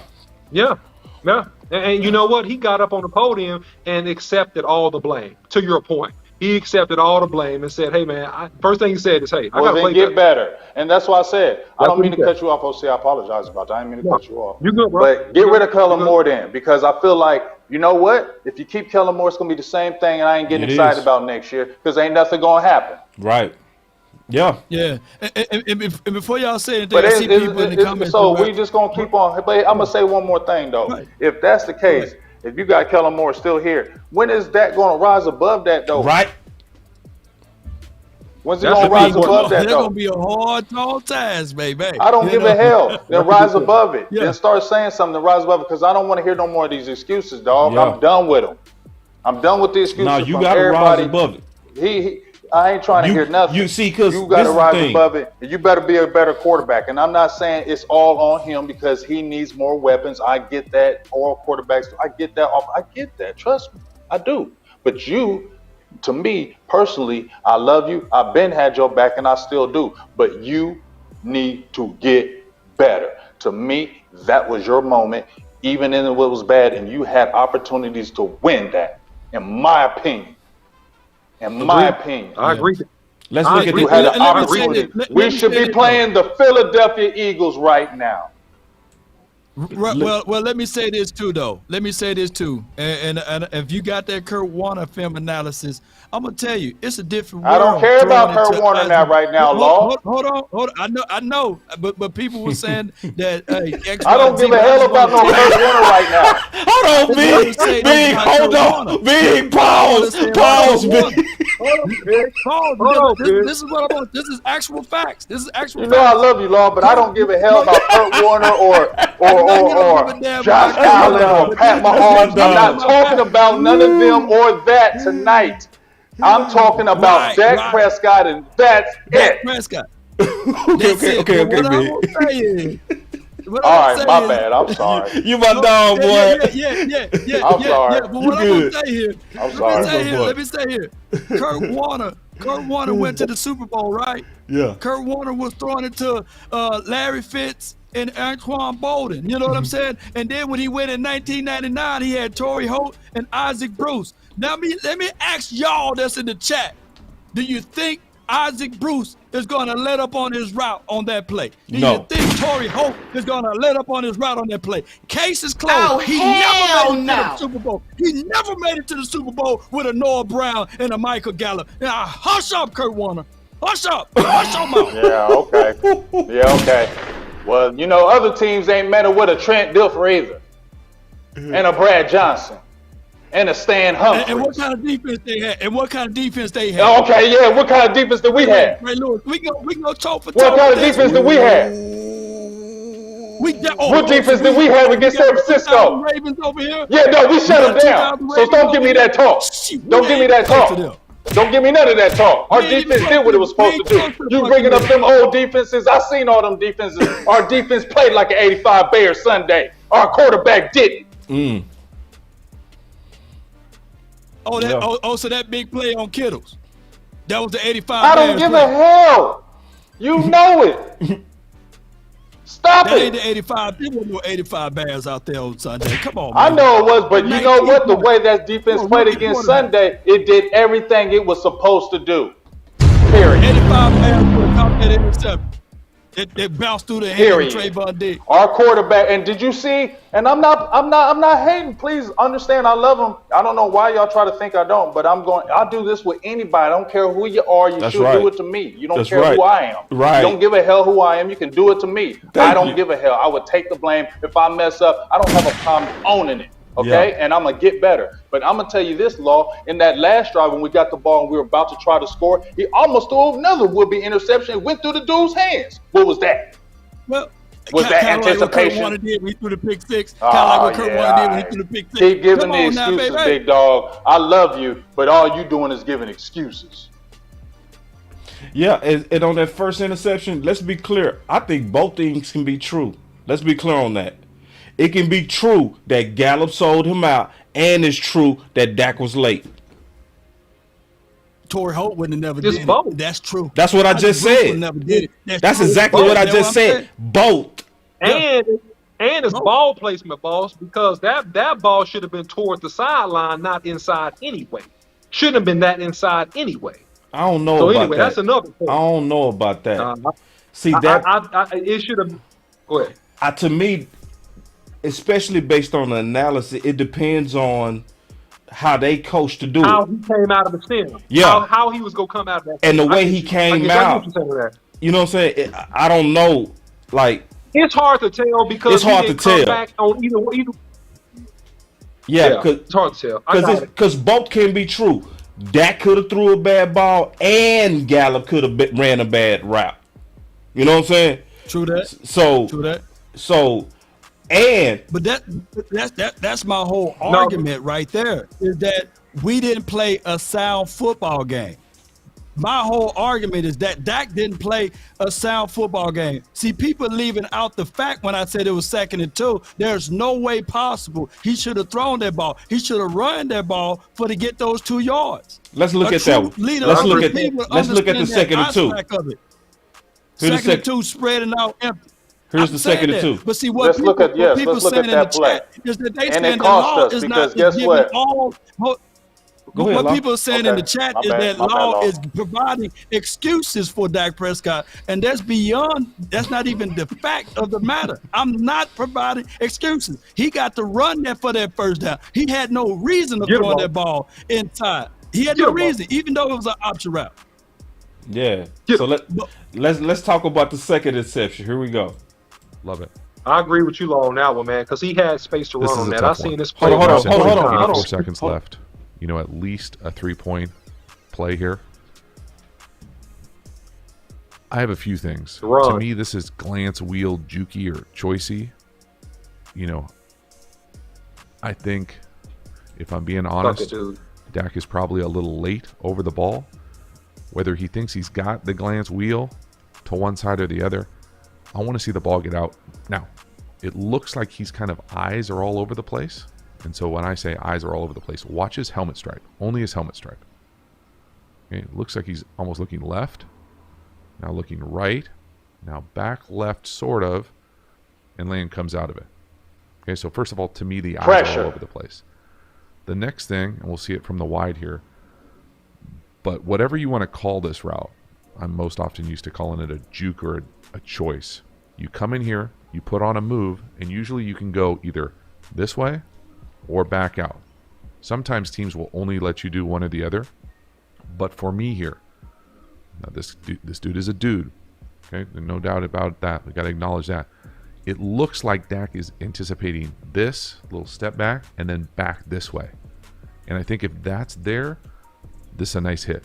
It looks like they're not quite on the same page. So it's almost kind of like, oh, I'm expecting you to do this, but really you come out of it this way. And now I'm a little late and everything's kind of sideways because the footwork here just feels off. And so it just feels late. Like Cross's technique right there. But if he was anticipating it going out to the left, I think it's there. You got to put it on him right there. But you can see Dak's, right now. Look at Dak's feet. The hash makes it really easy. He's lined up down the middle. He's not lined up to work the choice or juke, coming back out the other way. He's super toesy. And he feels the pressure. And he feels the pressure. Bad things happen. And that's the truth. Man, just and he felt that pressure. And once he felt that pressure, and his footwork was always bad, he throws those interceptions. This is time and time again. You should not be doing that. And here's the thing. You cannot be making those type of mistakes and putting your team in those type of positions because they come back down to score it. I don't care if it was 3 points. They scored 3 points. It's 9-6. Now they have a little momentum in their head. Those are the type of things you cannot do. It don't no matter what anybody tells me. You cannot do that. They had Brock Purdy. He did not do those things. And I don't like no Brock Purdy, and he ain't nothing to me. But guess what? He did not make any mistakes. Did they give him option routes to throw? No. Did they give him option routes to throw? No. Yes or no? That last play, Law, even when CeeDee Lamb did that juke, you still had no reason. You didn't see that cornerback sitting right there? Yes. They were damn near doubling him in the slot. This is the Right. issue that I see. And three things before you go, Boss Cowboy. Just real quick. Real quick. 3 things. If you look at this, how he slow-mode the play, right? And you put this play up, Boss. CeeDee Lamb actually sat in that zone before he reversed out. He sat there for a split second, and Dak did not release the ball. Then he began to reverse out toward the extra man in the zone, which, for whatever reason, Dak Prescott didn't identify him. And that's what I mean, not being aware of other defenders in zone coverage. Because actually, he sat right down in front of Fred Warner. So if he wanted to drill a ball in there, that would have been a time to drill the ball in. 1. 2, once he didn't throw that ball, CD saw that ball didn't come. He began to reverse out, right, and break it off the other way. Number 3, there was a cavernous gap between the center and the right guard that Dak could have easily ran and got a first down. And then here's the big thing, and I want to highlight this in fair balance, that why in the world are we throwing it on 2nd and 2? We could have tried to run this football as well. And that's on the OC. Go ahead. I get that, and I said that. You should have ran the ball. You had Tony Pollard just go out. You could have 2 yards, Ezekiel Elliott live another day, restart. I said that. I said this was on the OC. I just said that even before we ran this. I said, even if your OC calls a bad call, I said that, you cannot do that. Those things cost us. And those little mistakes, really big mistakes for real. I'm telling y'all, I'm not hating, but that was our time. I'm for real. That was our time. And his makeup time, in my opinion. I'm saying, Big Game James, it was my. right was it not? Was it not? Was it not law? Yes or no? Answer that. You're right. You're right. But what I'm saying is Dak Prescott should have just ran it. It's right there. Everybody, he could just run. He can lean forward and get the 2 yards. So Dak, for the idiots in the chat, I'm telling Dak should have ran the M&F ball right there. I'm not giving Dak Prescott his due. I love my law. I love law. Run the ball right there. That's what I'm saying. Y'all keep saying, Law keep giving Dak excuses. Y'all ain't listening to what the I'm saying. All Dak haters say that, bro. Everybody that hate Dak says that. That's what they always say, Law. Don't let them get to you, man. That's what they do, bro. Run the ball right People there. that hate Dak say that. Whenever they was talking all that trash to me too, Law. Boy, y'all got Bobo Law hot. All right, y'all got to give me a chance to say what I think I see. He said my effing. I love you, Law. All right, run the effing ball. All right, here we go. Here we go, y'all. This is what I definitely believe I see. Because what he was saying on QB School, a former NFL quarterback, he was saying, look at how Dak hips was facing the middle. He was likely anticipating him to go to the middle. But then he went outside and then he threw the ball. The OC was saying that he should have threw the ball soon as he hit his spot. Yeah. This is all identified. Listen. This is all identifying more to me. One thing, this system is stupid. Because notice he said his head looked like it was everywhere. How many times have y'all saw screenshots of 4 people stopping at the same time that Dak's supposed to see one of them and throw it with anticipation? That is dumb. That's why Kurt Warner said himself, this is dumb that all these guys stopped at the same time, because now Dak can't even go through a progression. Didn't Kurt say that? You see what I'm saying? So yes, so Dak, yes. Don't throw the ball. But then you also ask, throw with anticipation. Then you also ask, see 4 people stopping at the same time. Pick the one that wins. But they all stopped at the same time. Same time. Come on, bro. Like I said. To me, it's saying get rid of Kellen. That's fine. I said that. I'm cool with that. Make a divorce. I made the video once again. A divorce needs to happen ASAP because we need to see Dak in something else, something that caters to his strengths. But this is all I'm going to say. 2 things. Yeah. If Kellen Moore is still here, then Dak, you need to step up, rise above, talk, say something, and make some noise or something if you don't feel it's really comfortable to you. Right. You're going to have to do it. If you're going to have to do it. You're going to have to. Second, you're going to have to. Well, you know what? Then I'm sorry. Dak, I got to question some things. You need to step the hell up because it would be in my character. You're not going to sit there if I don't feel good about something and I'm the quarterback to Cowboys. Guess what? I have a no trade clause in my contract. I got a good contract for me. So you're not going to be coming at me and telling me nothing. That's why he made that contract. So if he made that contract, start talking to them like that and stop being the good old boy then. Yep. Say, man, y'all clap it up for Big. Clap it up. Clap it up. Salute.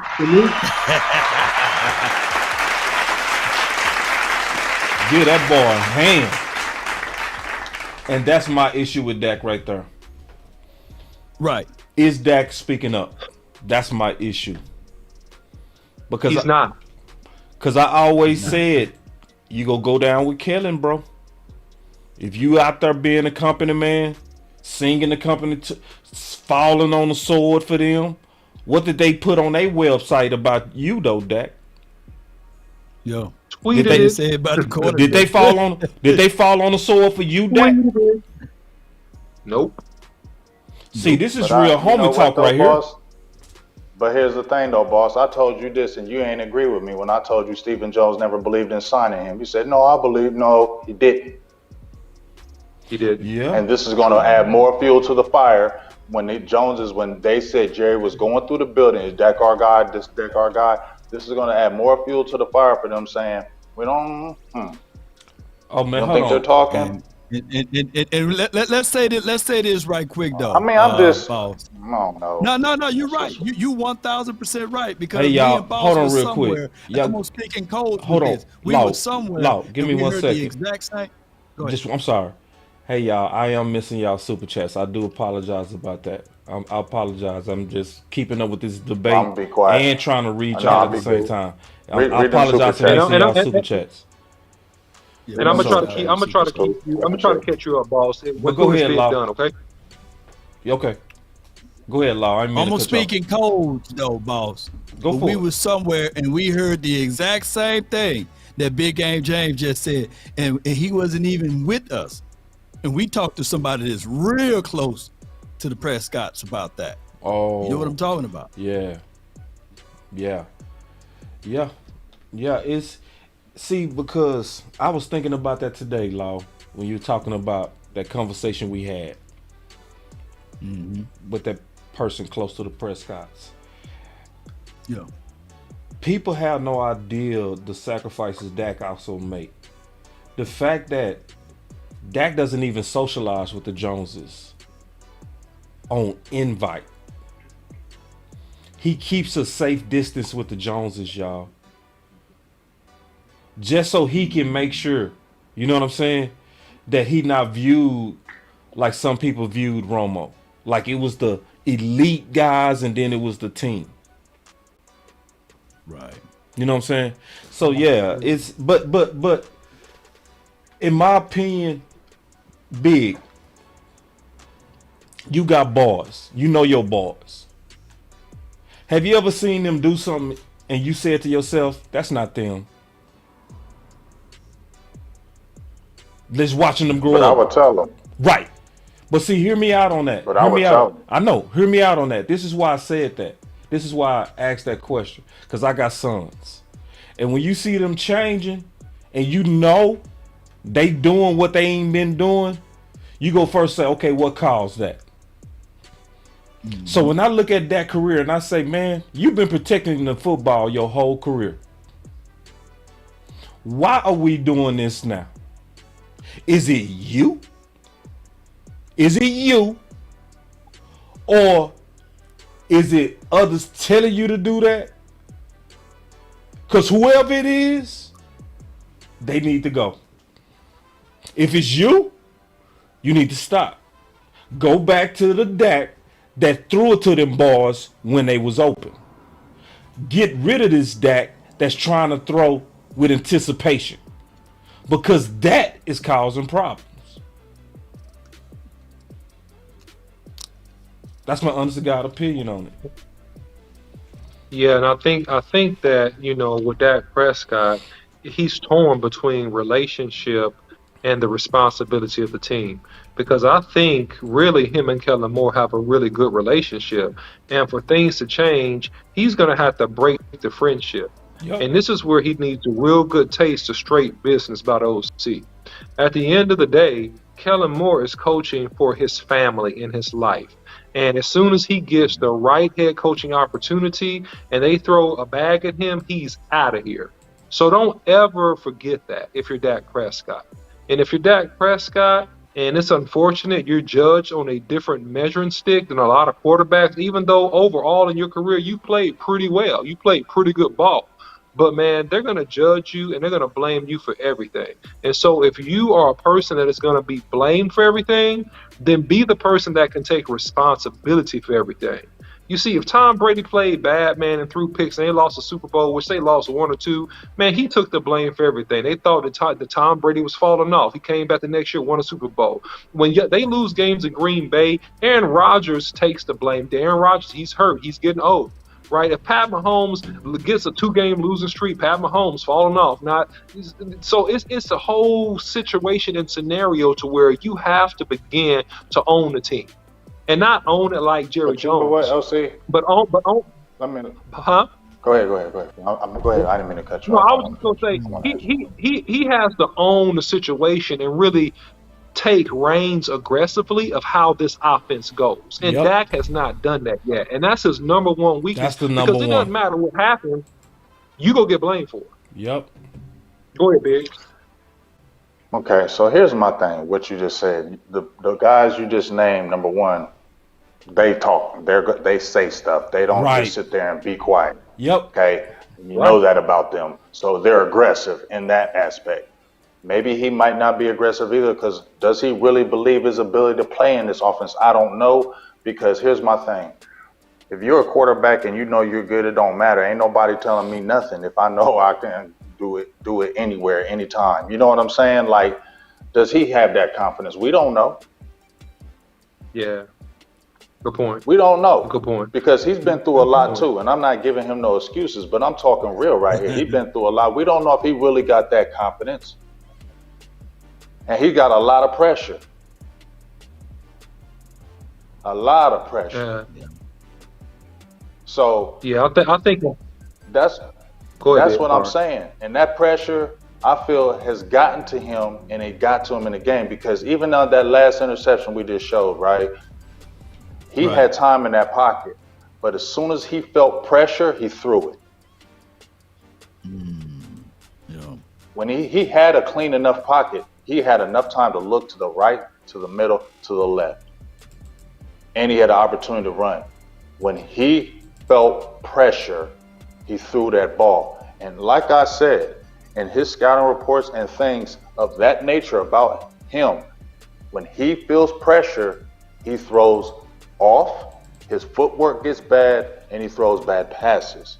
So my thing is, when he says pressure busts pipes and, pressure is a privilege, you got to be careful saying those type of things. Listen, I'm serious. You got to be careful saying those type of things, and then that pressure comes and you don't get through it.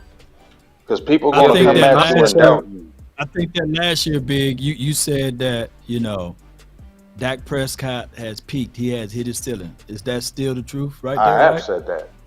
I'm not going away from that until he changes my mind. Yes, I'm not going. And that's why I need to see him with a different coordinator. What? Go ahead. My bad.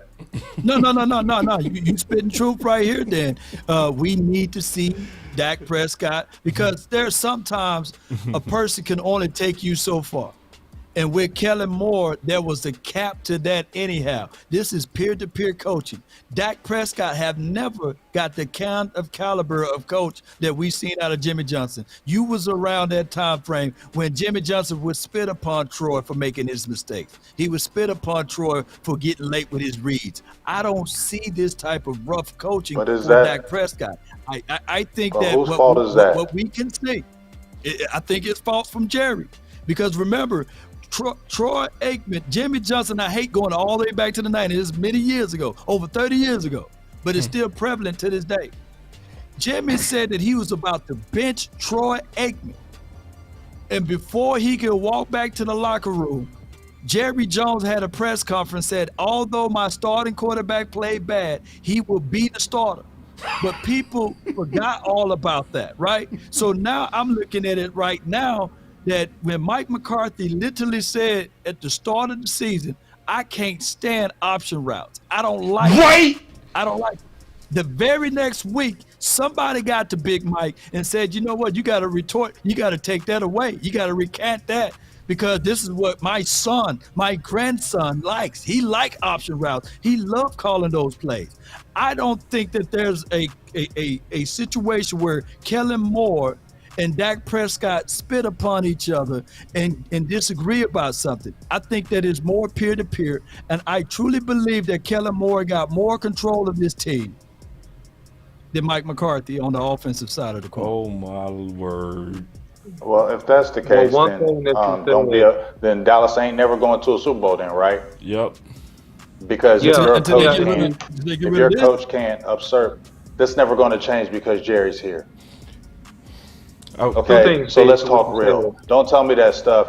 I'm gonna let you say it, OC. I just want to get this off my chest because I can't be on here that much longer. But I don't want to hear about that, because Jerry ain't going nowhere until he dies. So he is going to be headstrong on everything. So if you're telling me that he's usurping Mike McCarthy again, then there ain't no point in liking this. You're just going to be liking this. It's going to have wins, just like I said. You're going to have a bunch of wins. You're going to win some games. You might win a few big games, but you're never going to win the big game. That's what you're telling me, Law? Well, I'm telling you exactly. That's how I'm asking Big Game James, you're the king of your house. And if you tell your son you don't like them to do a certain thing, and they continue to do something that you said you don't like, who is more in control, your son or you? Your son. You see what I'm saying? Your son. Your son at this point, right? Yep. If you continue to see it, then all of a sudden, what you said ultimately, what you didn't like, and now you see it all over everywhere, then your son won that argument over you. That's right. But I already said that you got to get the last bit of the... See, but here's the point. We're talking about this, but if he don't go nowhere, then what? That's what I want to ask y'all. That's what I'm asking all three of y'all right now. Don't let me finish this question. If they don't get rid of Kellen Moore and Dak is in this offense again, I need some answers. What's going to happen? Because you're basically telling me it's going to be failure again next year, right? I think that it will be marginal. This is what I'm going to say, though. Hold on. Big Game James. I said this to one of my callers before. Are we a better team than what we were last year? Yes, we should have won. Why didn't we? Right. We won a playoff game. And then the year before that, we were the better team. So what I'm saying is that, 12-5 back-to-back years, and then now this year, last we year made it to against the San playoff. Francisco. You really thought we were going to beat San Francisco last year? I did. It took 14 penalties for them to beat us. I didn't. That's you just probably me. You probably didn't feel that we were capable of winning, but that game was still close. No, I knew we were capable of winning. I knew we weren't winning. I said I knew we were capable of winning, but I knew we were going to win Sunday, and we should have.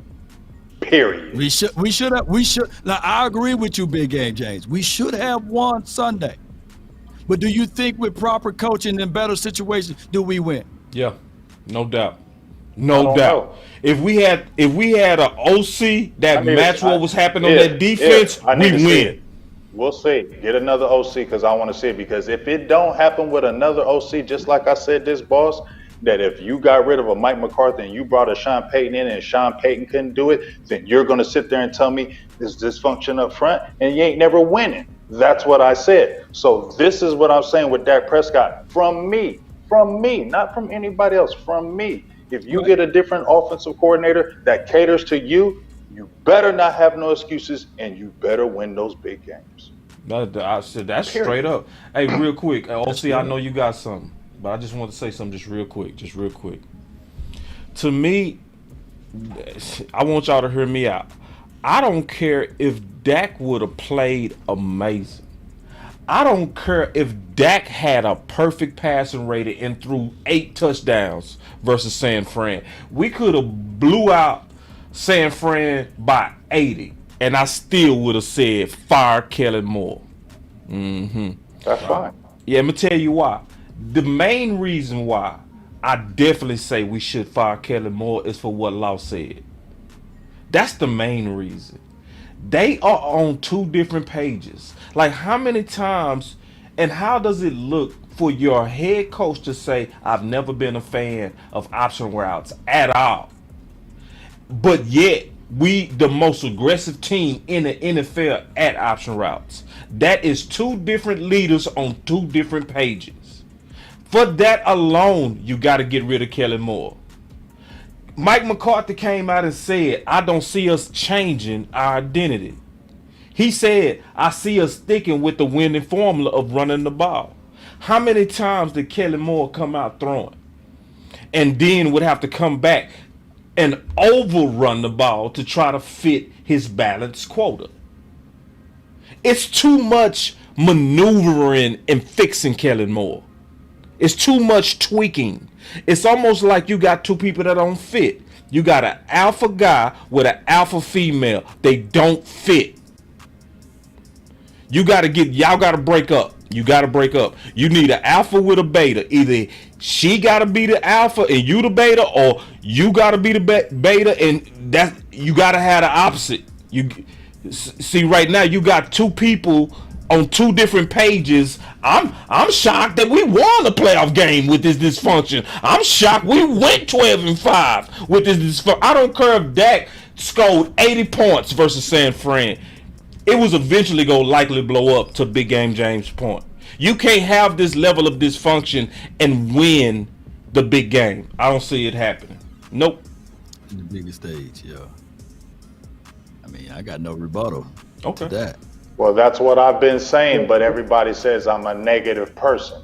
When I said there's no way that you come in the league and win 3 Super Bowls off the rip, and then you go 25 to 27 years without a championship, and all of a sudden you start winning again. That's not me being hating and me being negative. That's being real. And here's the thing. I'm not even trying to say curse. Yeah, I am going to try to say curse. I don't care what you think. If you want to say I'm being spooky or whatever, I don't give a hell, okay? Because you have to be cursed, because you had so many sins since that period of time. It just came up about the stuff off the off field with the illegitimate child. There was stuff going on with the dude that was the PR. He had to hush and be quiet because of the stuff with the cheerleaders. All kind of stuff has been going on, right? So where am I to believe? And you still do that same attitude with Jimmy Johnson, and Jimmy Johnson's not a perfect person, but you still keep holding that grudge and you keep holding those things. So my thinking is you're going to get really good teams every year. Every year you're going to get teams good, and then guess what? It's going to be worse. It's not going to kill you if your teams suck. It's going to kill you if your teams are good and they come there and then they fail every time. And that might just be happening to you, dog, before you go, because that might be karma coming back to you. Every year you're going to have a good team, but you're going to fail. And I'm sorry to say that to you people. And if you don't like it, I don't give one hell about it, period. And I'm not trying to be no hard ass or nothing. It's just what I feel in my heart. And Big, you brought up some things that really concern me the most. And I even brought this up off camera to Boss Cowboy, that, this is the first game that I saw Dak crack. Like, I could literally see him emotionally cracking underneath that pressure. Like, where the game looked too big for him. the lights got too bright, and that was the most concerning thing. And Boss Cowboy mentions that, I mean, it was because of the overwhelming amount of reads in the offense. But I look back at it again, and I see the pressure to perform. And I see a lot of the interceptions, him forcing that ball and him, trying to make a play and feeling the pressure to, because I missed this time, I was hurt, man, to try to earn the money, to try to be worth the money, right? And to try to prove I'm worth it and to try to make the big play versus just playing ball. And I see you, Richard Coleman, with the $4.99 super chat. Hey, Big, and I'm going to shoot this to you real quick, Big, before I continue. Would you be okay if Mike McCarthy called the plays? That was for you, Big. Yes, I would. Yes, I would, because then I feel like he would be the coach and be in control. I see Andy Reid, and even though he's got Eric Bieniemy, I feel like Andy Reid has that sprinkle. Like, at any time, I can take this over and do this. If you messing up Eric Bieniemy, I'm gonna jump right in here because we ain't gonna fall off, because I know how to call plays. Because if I was a head coach and I called plays and I had an offensive coordinator below me and I was letting you do it, but if it was a big game and I saw you tripping, I'm taking those play calling, and I don't give a hell how you feel. We can go in the media, you can feel bad, but if we got that victory because I called them play calls and they were real and you were choking and getting scared, I'm gonna take it and I'm gonna win it. So yeah, he's been there, he's done. I definitely would be cool with that. I want somebody to get some stones up in this organization, some nuts, like I told him. Excuse me, I'm not trying to be rude or anything like that. Somebody in this organization get some balls up in here. Either stand up to Jerry, something needs to happen, because I'm tired of seeing these things with good teams. There's always somebody choking, pressure, nobody wants to stand up, everybody wants to be the yes man. That is dysfunction. See, the winning masks the dysfunction. See, nobody talks about dysfunction when you're winning. Okay? Nobody ever talks about dysfunction when you're winning. Nobody ever talks about that. Get swept under the rug. Mask like everything is okay and mask it because you're winning. You're not talking about it.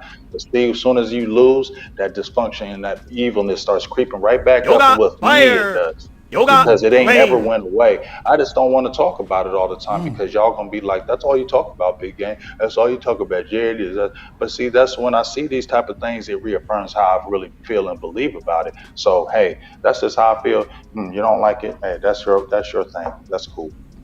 Yeah. Hey, I love being a Cowboy. Big game, James. Game changer. Let's have some fun. Let's have a good time, man. Let's kick it. Big game, James, so on point because guess who dodged? Guess who dodged interviews this week? Jerry Jones and his son. Steve. Yep, facts. And so they talk all year long. All year. But we don't want them to talk. And now we want to hear them talk, big game, James. Like you said, now they got the baby nuts. Like, come on. Baby balls, baby balls. So what's going on? He's just gonna lie to you. Why do you want to hear him? What are you waiting for? Lies? You're waiting for lies? Why are you just destroying yourself like that? There's no way. Face what music? He's just gonna lie to you. He's Jerry Jones. He's not gonna tell you the truth. Why do y'all want to sit there and listen to him lie to you? The biggest signal to me, Big, to know if we serious or not, is the handling of Kellen Moore. If he fires Kellen Moore, then I know he's serious. Yeah. If he don't, womp. And it's the same dysfunction. Yeah. It's womp. I don't care what nobody say. No. If you hire Kellen Moore, see, most teams, most owners, after your defense played like that and your offense couldn't put up 20 points, the OC would have been fired Monday. It's really that simple. Because you would have fired the OC because you would have really been like, well, we can't fire Dak. We paid Dak. You know what I'm saying? You would have been like, bro, your offense. It would have been like Brian Leftwich, huh? Man. Byron Leftwich. It would have been like Brian Leftwich. Yep. He got fired the next day, didn't he? Didn't he get fired the next day? How many points? 14, 13 points? Yeah. You show up with a womp in the playoffs. Show up with the womp like we did with a team that's serious. See, that's what I'm saying. And I'm getting ready to say this because I got to get off of here. But I'm going to say this, boss, on that. He's not going to do that because guess what? That will show them. See, they don't like being wrong. So they'll ride it out as long as they can. See, that's what they did with Jason Garrett. See, So, see, Kellen Moore was the second coming. See, they rolled it out with Jason Garrett, right? Because they didn't want to look wrong. And think about this right quick. Jason Garrett had 3 straight losing seasons. He had 1 winning season in 2014. He got rewarded a 5-year deal. You reward mediocre. Yeah. So basically, you rewarded him that money because you wanted to prove yourself right.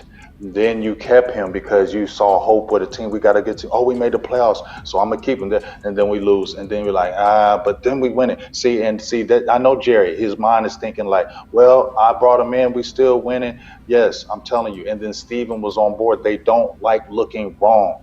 So when you bring in a Kellen Moore who under the same Garrett tree, didn't I just say? I'm not being rude or anything, y'all. Not trying to talk like that. But I'm just saying I made a video where I said you got to get rid of the Garrett, the Linehan, and the Kellen Moore lineage out of here. Yep. You have to get it all the way out of here. He's the last little bit of it, and they're holding on. Okay, they're holding on to that last little bit because they want to show you right. And as long as that offense is getting 30 points a game, and as long as 2 running backs are almost getting 1,000 yards, and as long as that is still happening, it's hard for him to believe that he will move on and say, Kellen Moore, when you just said it right there, boss, in that interview, your OC should be fired right after that. If you played in that game and your offense did nothing and your defense played like that, and you should be advancing to the championship game right now, I would be in fumes and I would be on fire, especially when they were already talking about him last year in the last playoff game. And then it comes back in this game, you should definitely be fired. But you don't want to be fired because then it would be like, we made a mistake. Yep. Hey, before you go, OC, bro. No, OC, real quick. Go ahead. Ain't it crazy? No, we had a 49, and then you got to give your final word before you go, if that's okay. Okay. We had a 49er content creator literally say this, OC, didn't it? That Dallas was more physical.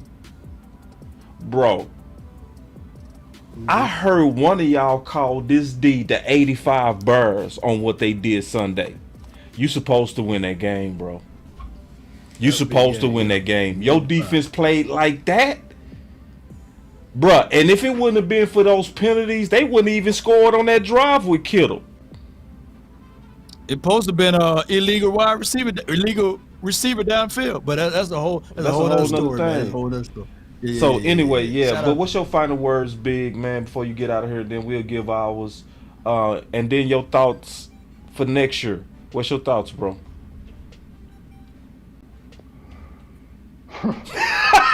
Wait.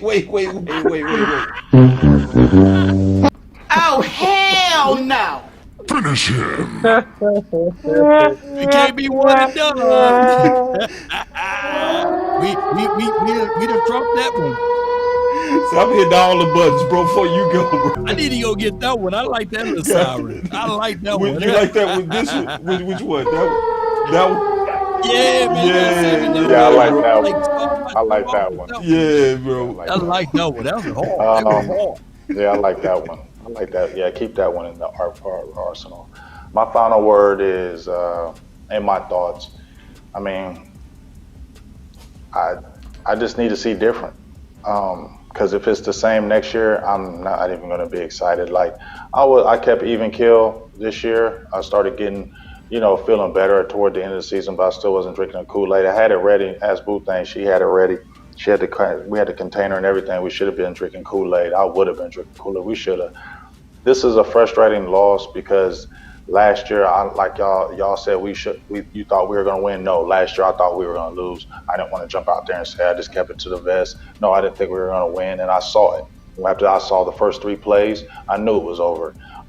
This game, I saw that defense. I'm a defensive guy, y'all. Boss, you already know I love defense, and the way that defense played, I was exaggerating with 85 Bears, but they were swarming. Tank Lawrence played the game of his life to me. Tank Lawrence played the game of his life to me. He played the game of his life to me. He was in that backfield. He would have had like 2 sacks if it wasn't for that penalty. He was in that backfield. He played the way I wanted him to play.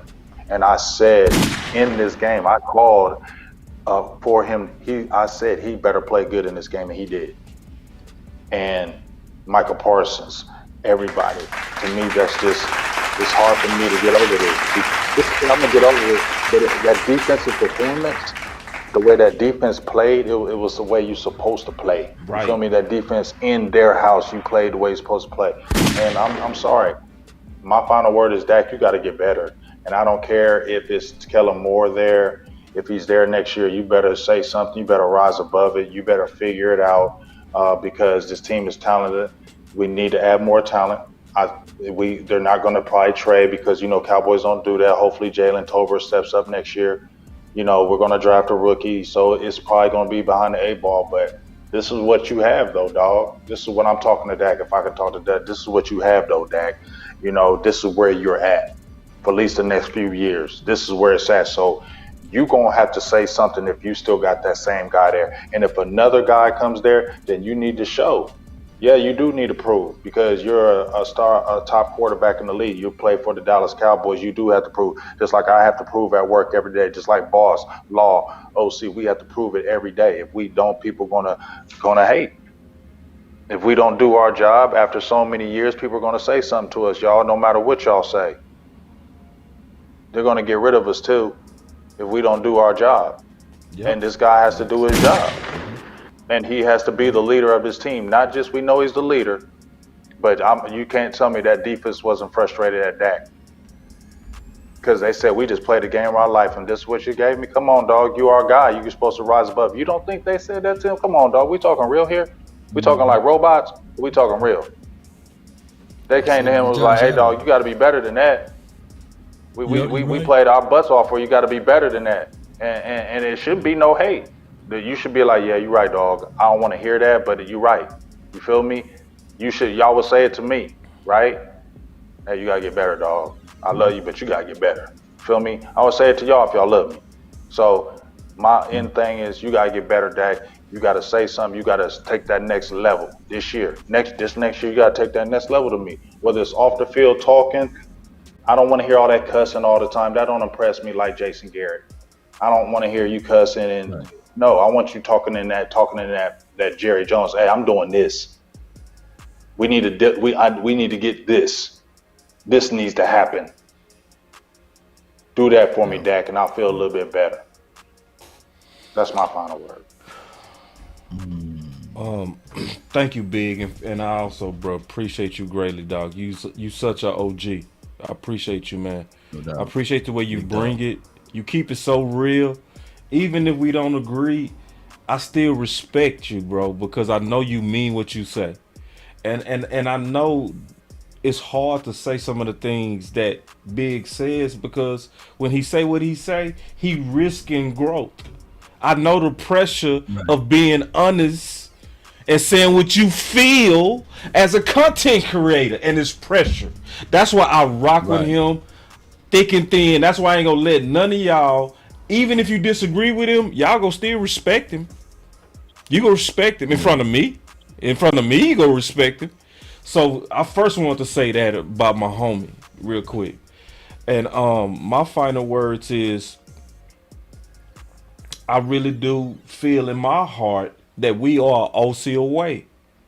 I feel like Dak is very fixable. I think Dak, when he was throwing to receivers when they won the matchup, you was not getting turnovers. When Dak was managing games better. I think they messed up trying to overdo it for Kellen Moore's system, and they tried to force these cheaper receivers on Dak because that's the vision.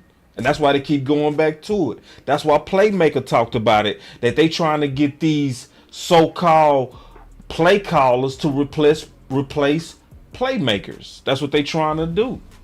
So I agree with Big 1,000,000% on this. If Kellen Moore stays, this is two things we got to do. Well, first thing I want to see from Dak, you got to speak up against this dude's system. If you don't want to throw interceptions, stop standing up there taking and falling on the sword. Speak out. What did Mike McCarthy do? He spoke out. At least he put his nuts out there and said, I don't like option routes. I don't. I've never been for it. Dak, what you gonna do? What you gonna just let this man have you out there doing that stuff? Now, people that was for you, not even for you no more.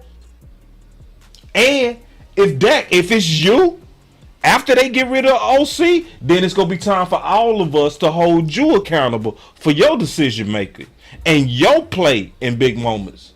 But at this point, I believe in you. I think we need a new OC. I think we need to get rid of the dysfunction that started with Jerry and Steven. They set up an arranged marriage. An arranged marriage is when you got these two people don't know each other and they put together. That's what happened. Mike McCarthy, you getting ready to marry Kelly Moore, and y'all arranged this marriage. But like Law said, it's clear that Kelly Moore is running the marriage. If you want to fix this family, get order in the house, Jerry and Steven.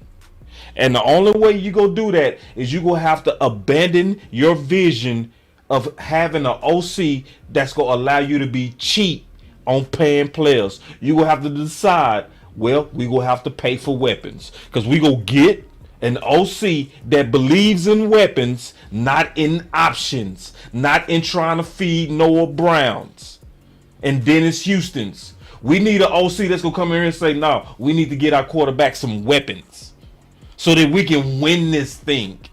And Dak, you need to protect the football. You're not gonna be in my offense throwing and hoping that the receiver in the right spot.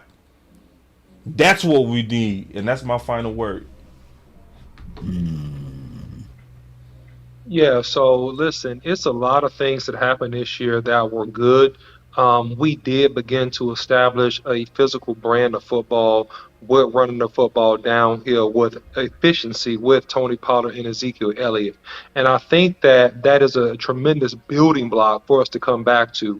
We did make some good moves defensively, especially with Jonathan Hankins, especially with having Damone Clark. Hopefully we see some more Jabril Cox. A lot of talent on this defense that you have under contract, at least next year. So those are all the positive things that you saw. The things that we need to improve upon are really simple. It's the decision making and the scheme ability of this offense and being able to execute and make big plays in big games. Dak Prescott, my word to you is don't be accountable without taking control. See, Dak Prescott has done a great job of being accountable. Can you say that again? Don't be accountable without taking control.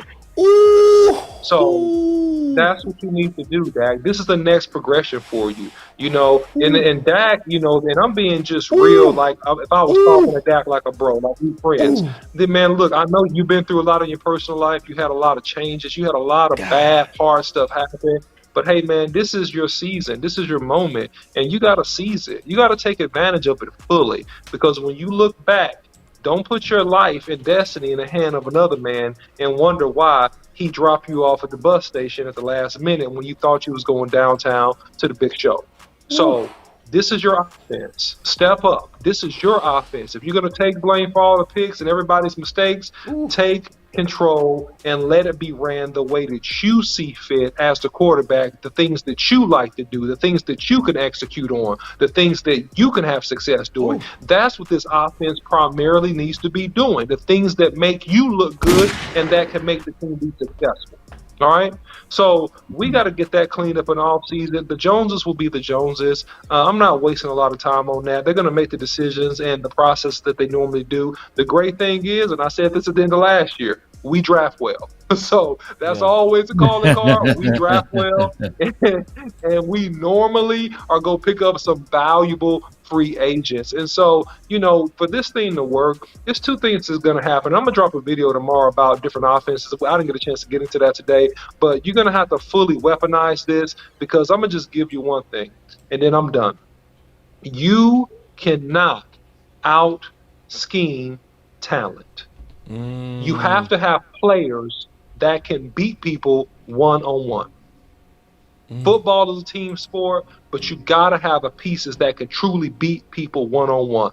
And that's the bottom line, man. That's my final word.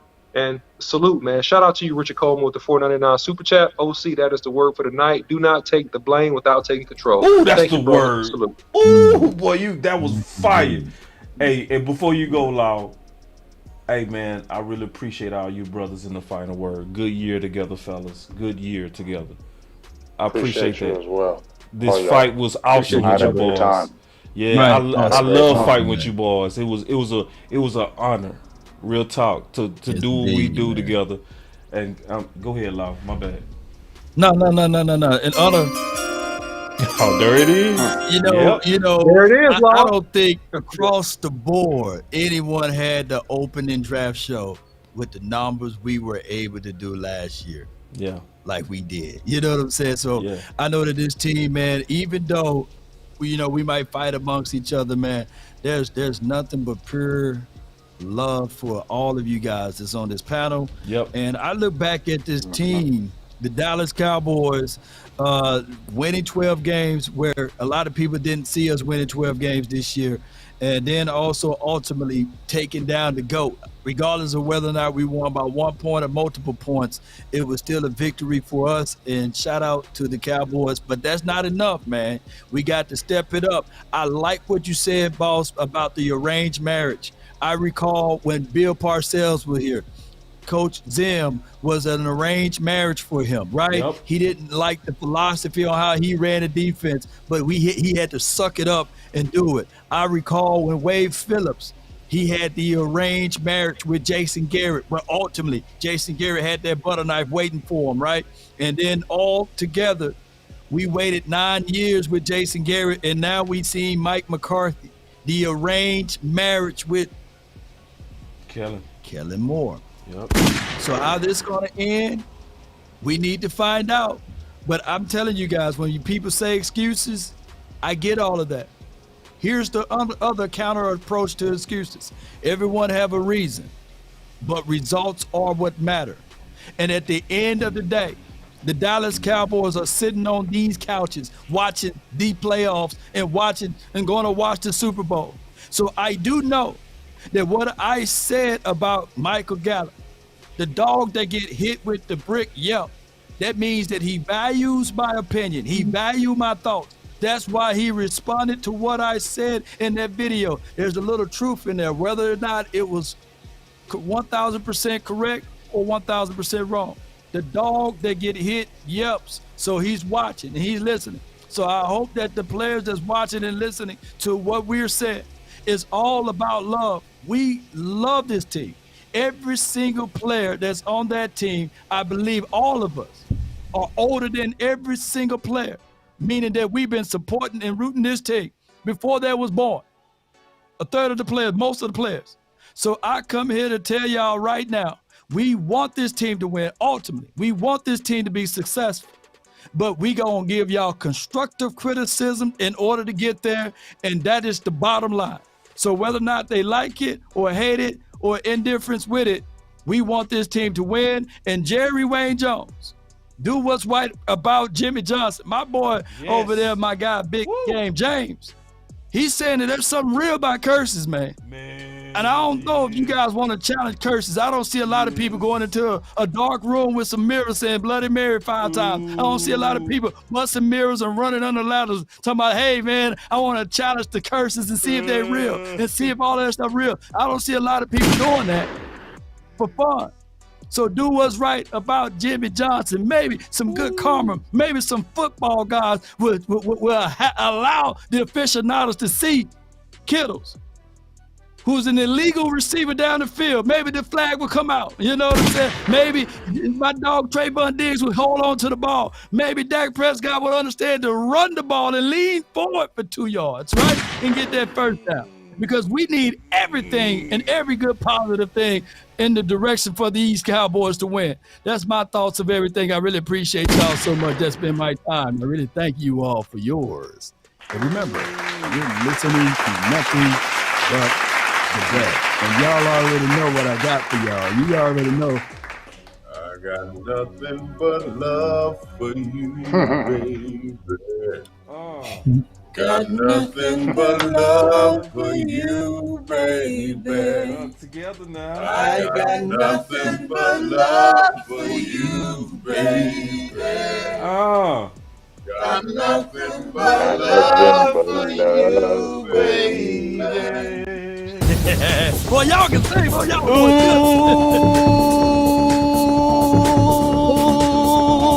No off season. Let's go, man. Let's go, baby. Love y'all, man. Good year, fellas. Love y'all too. Kind of check or something. Love to y'all.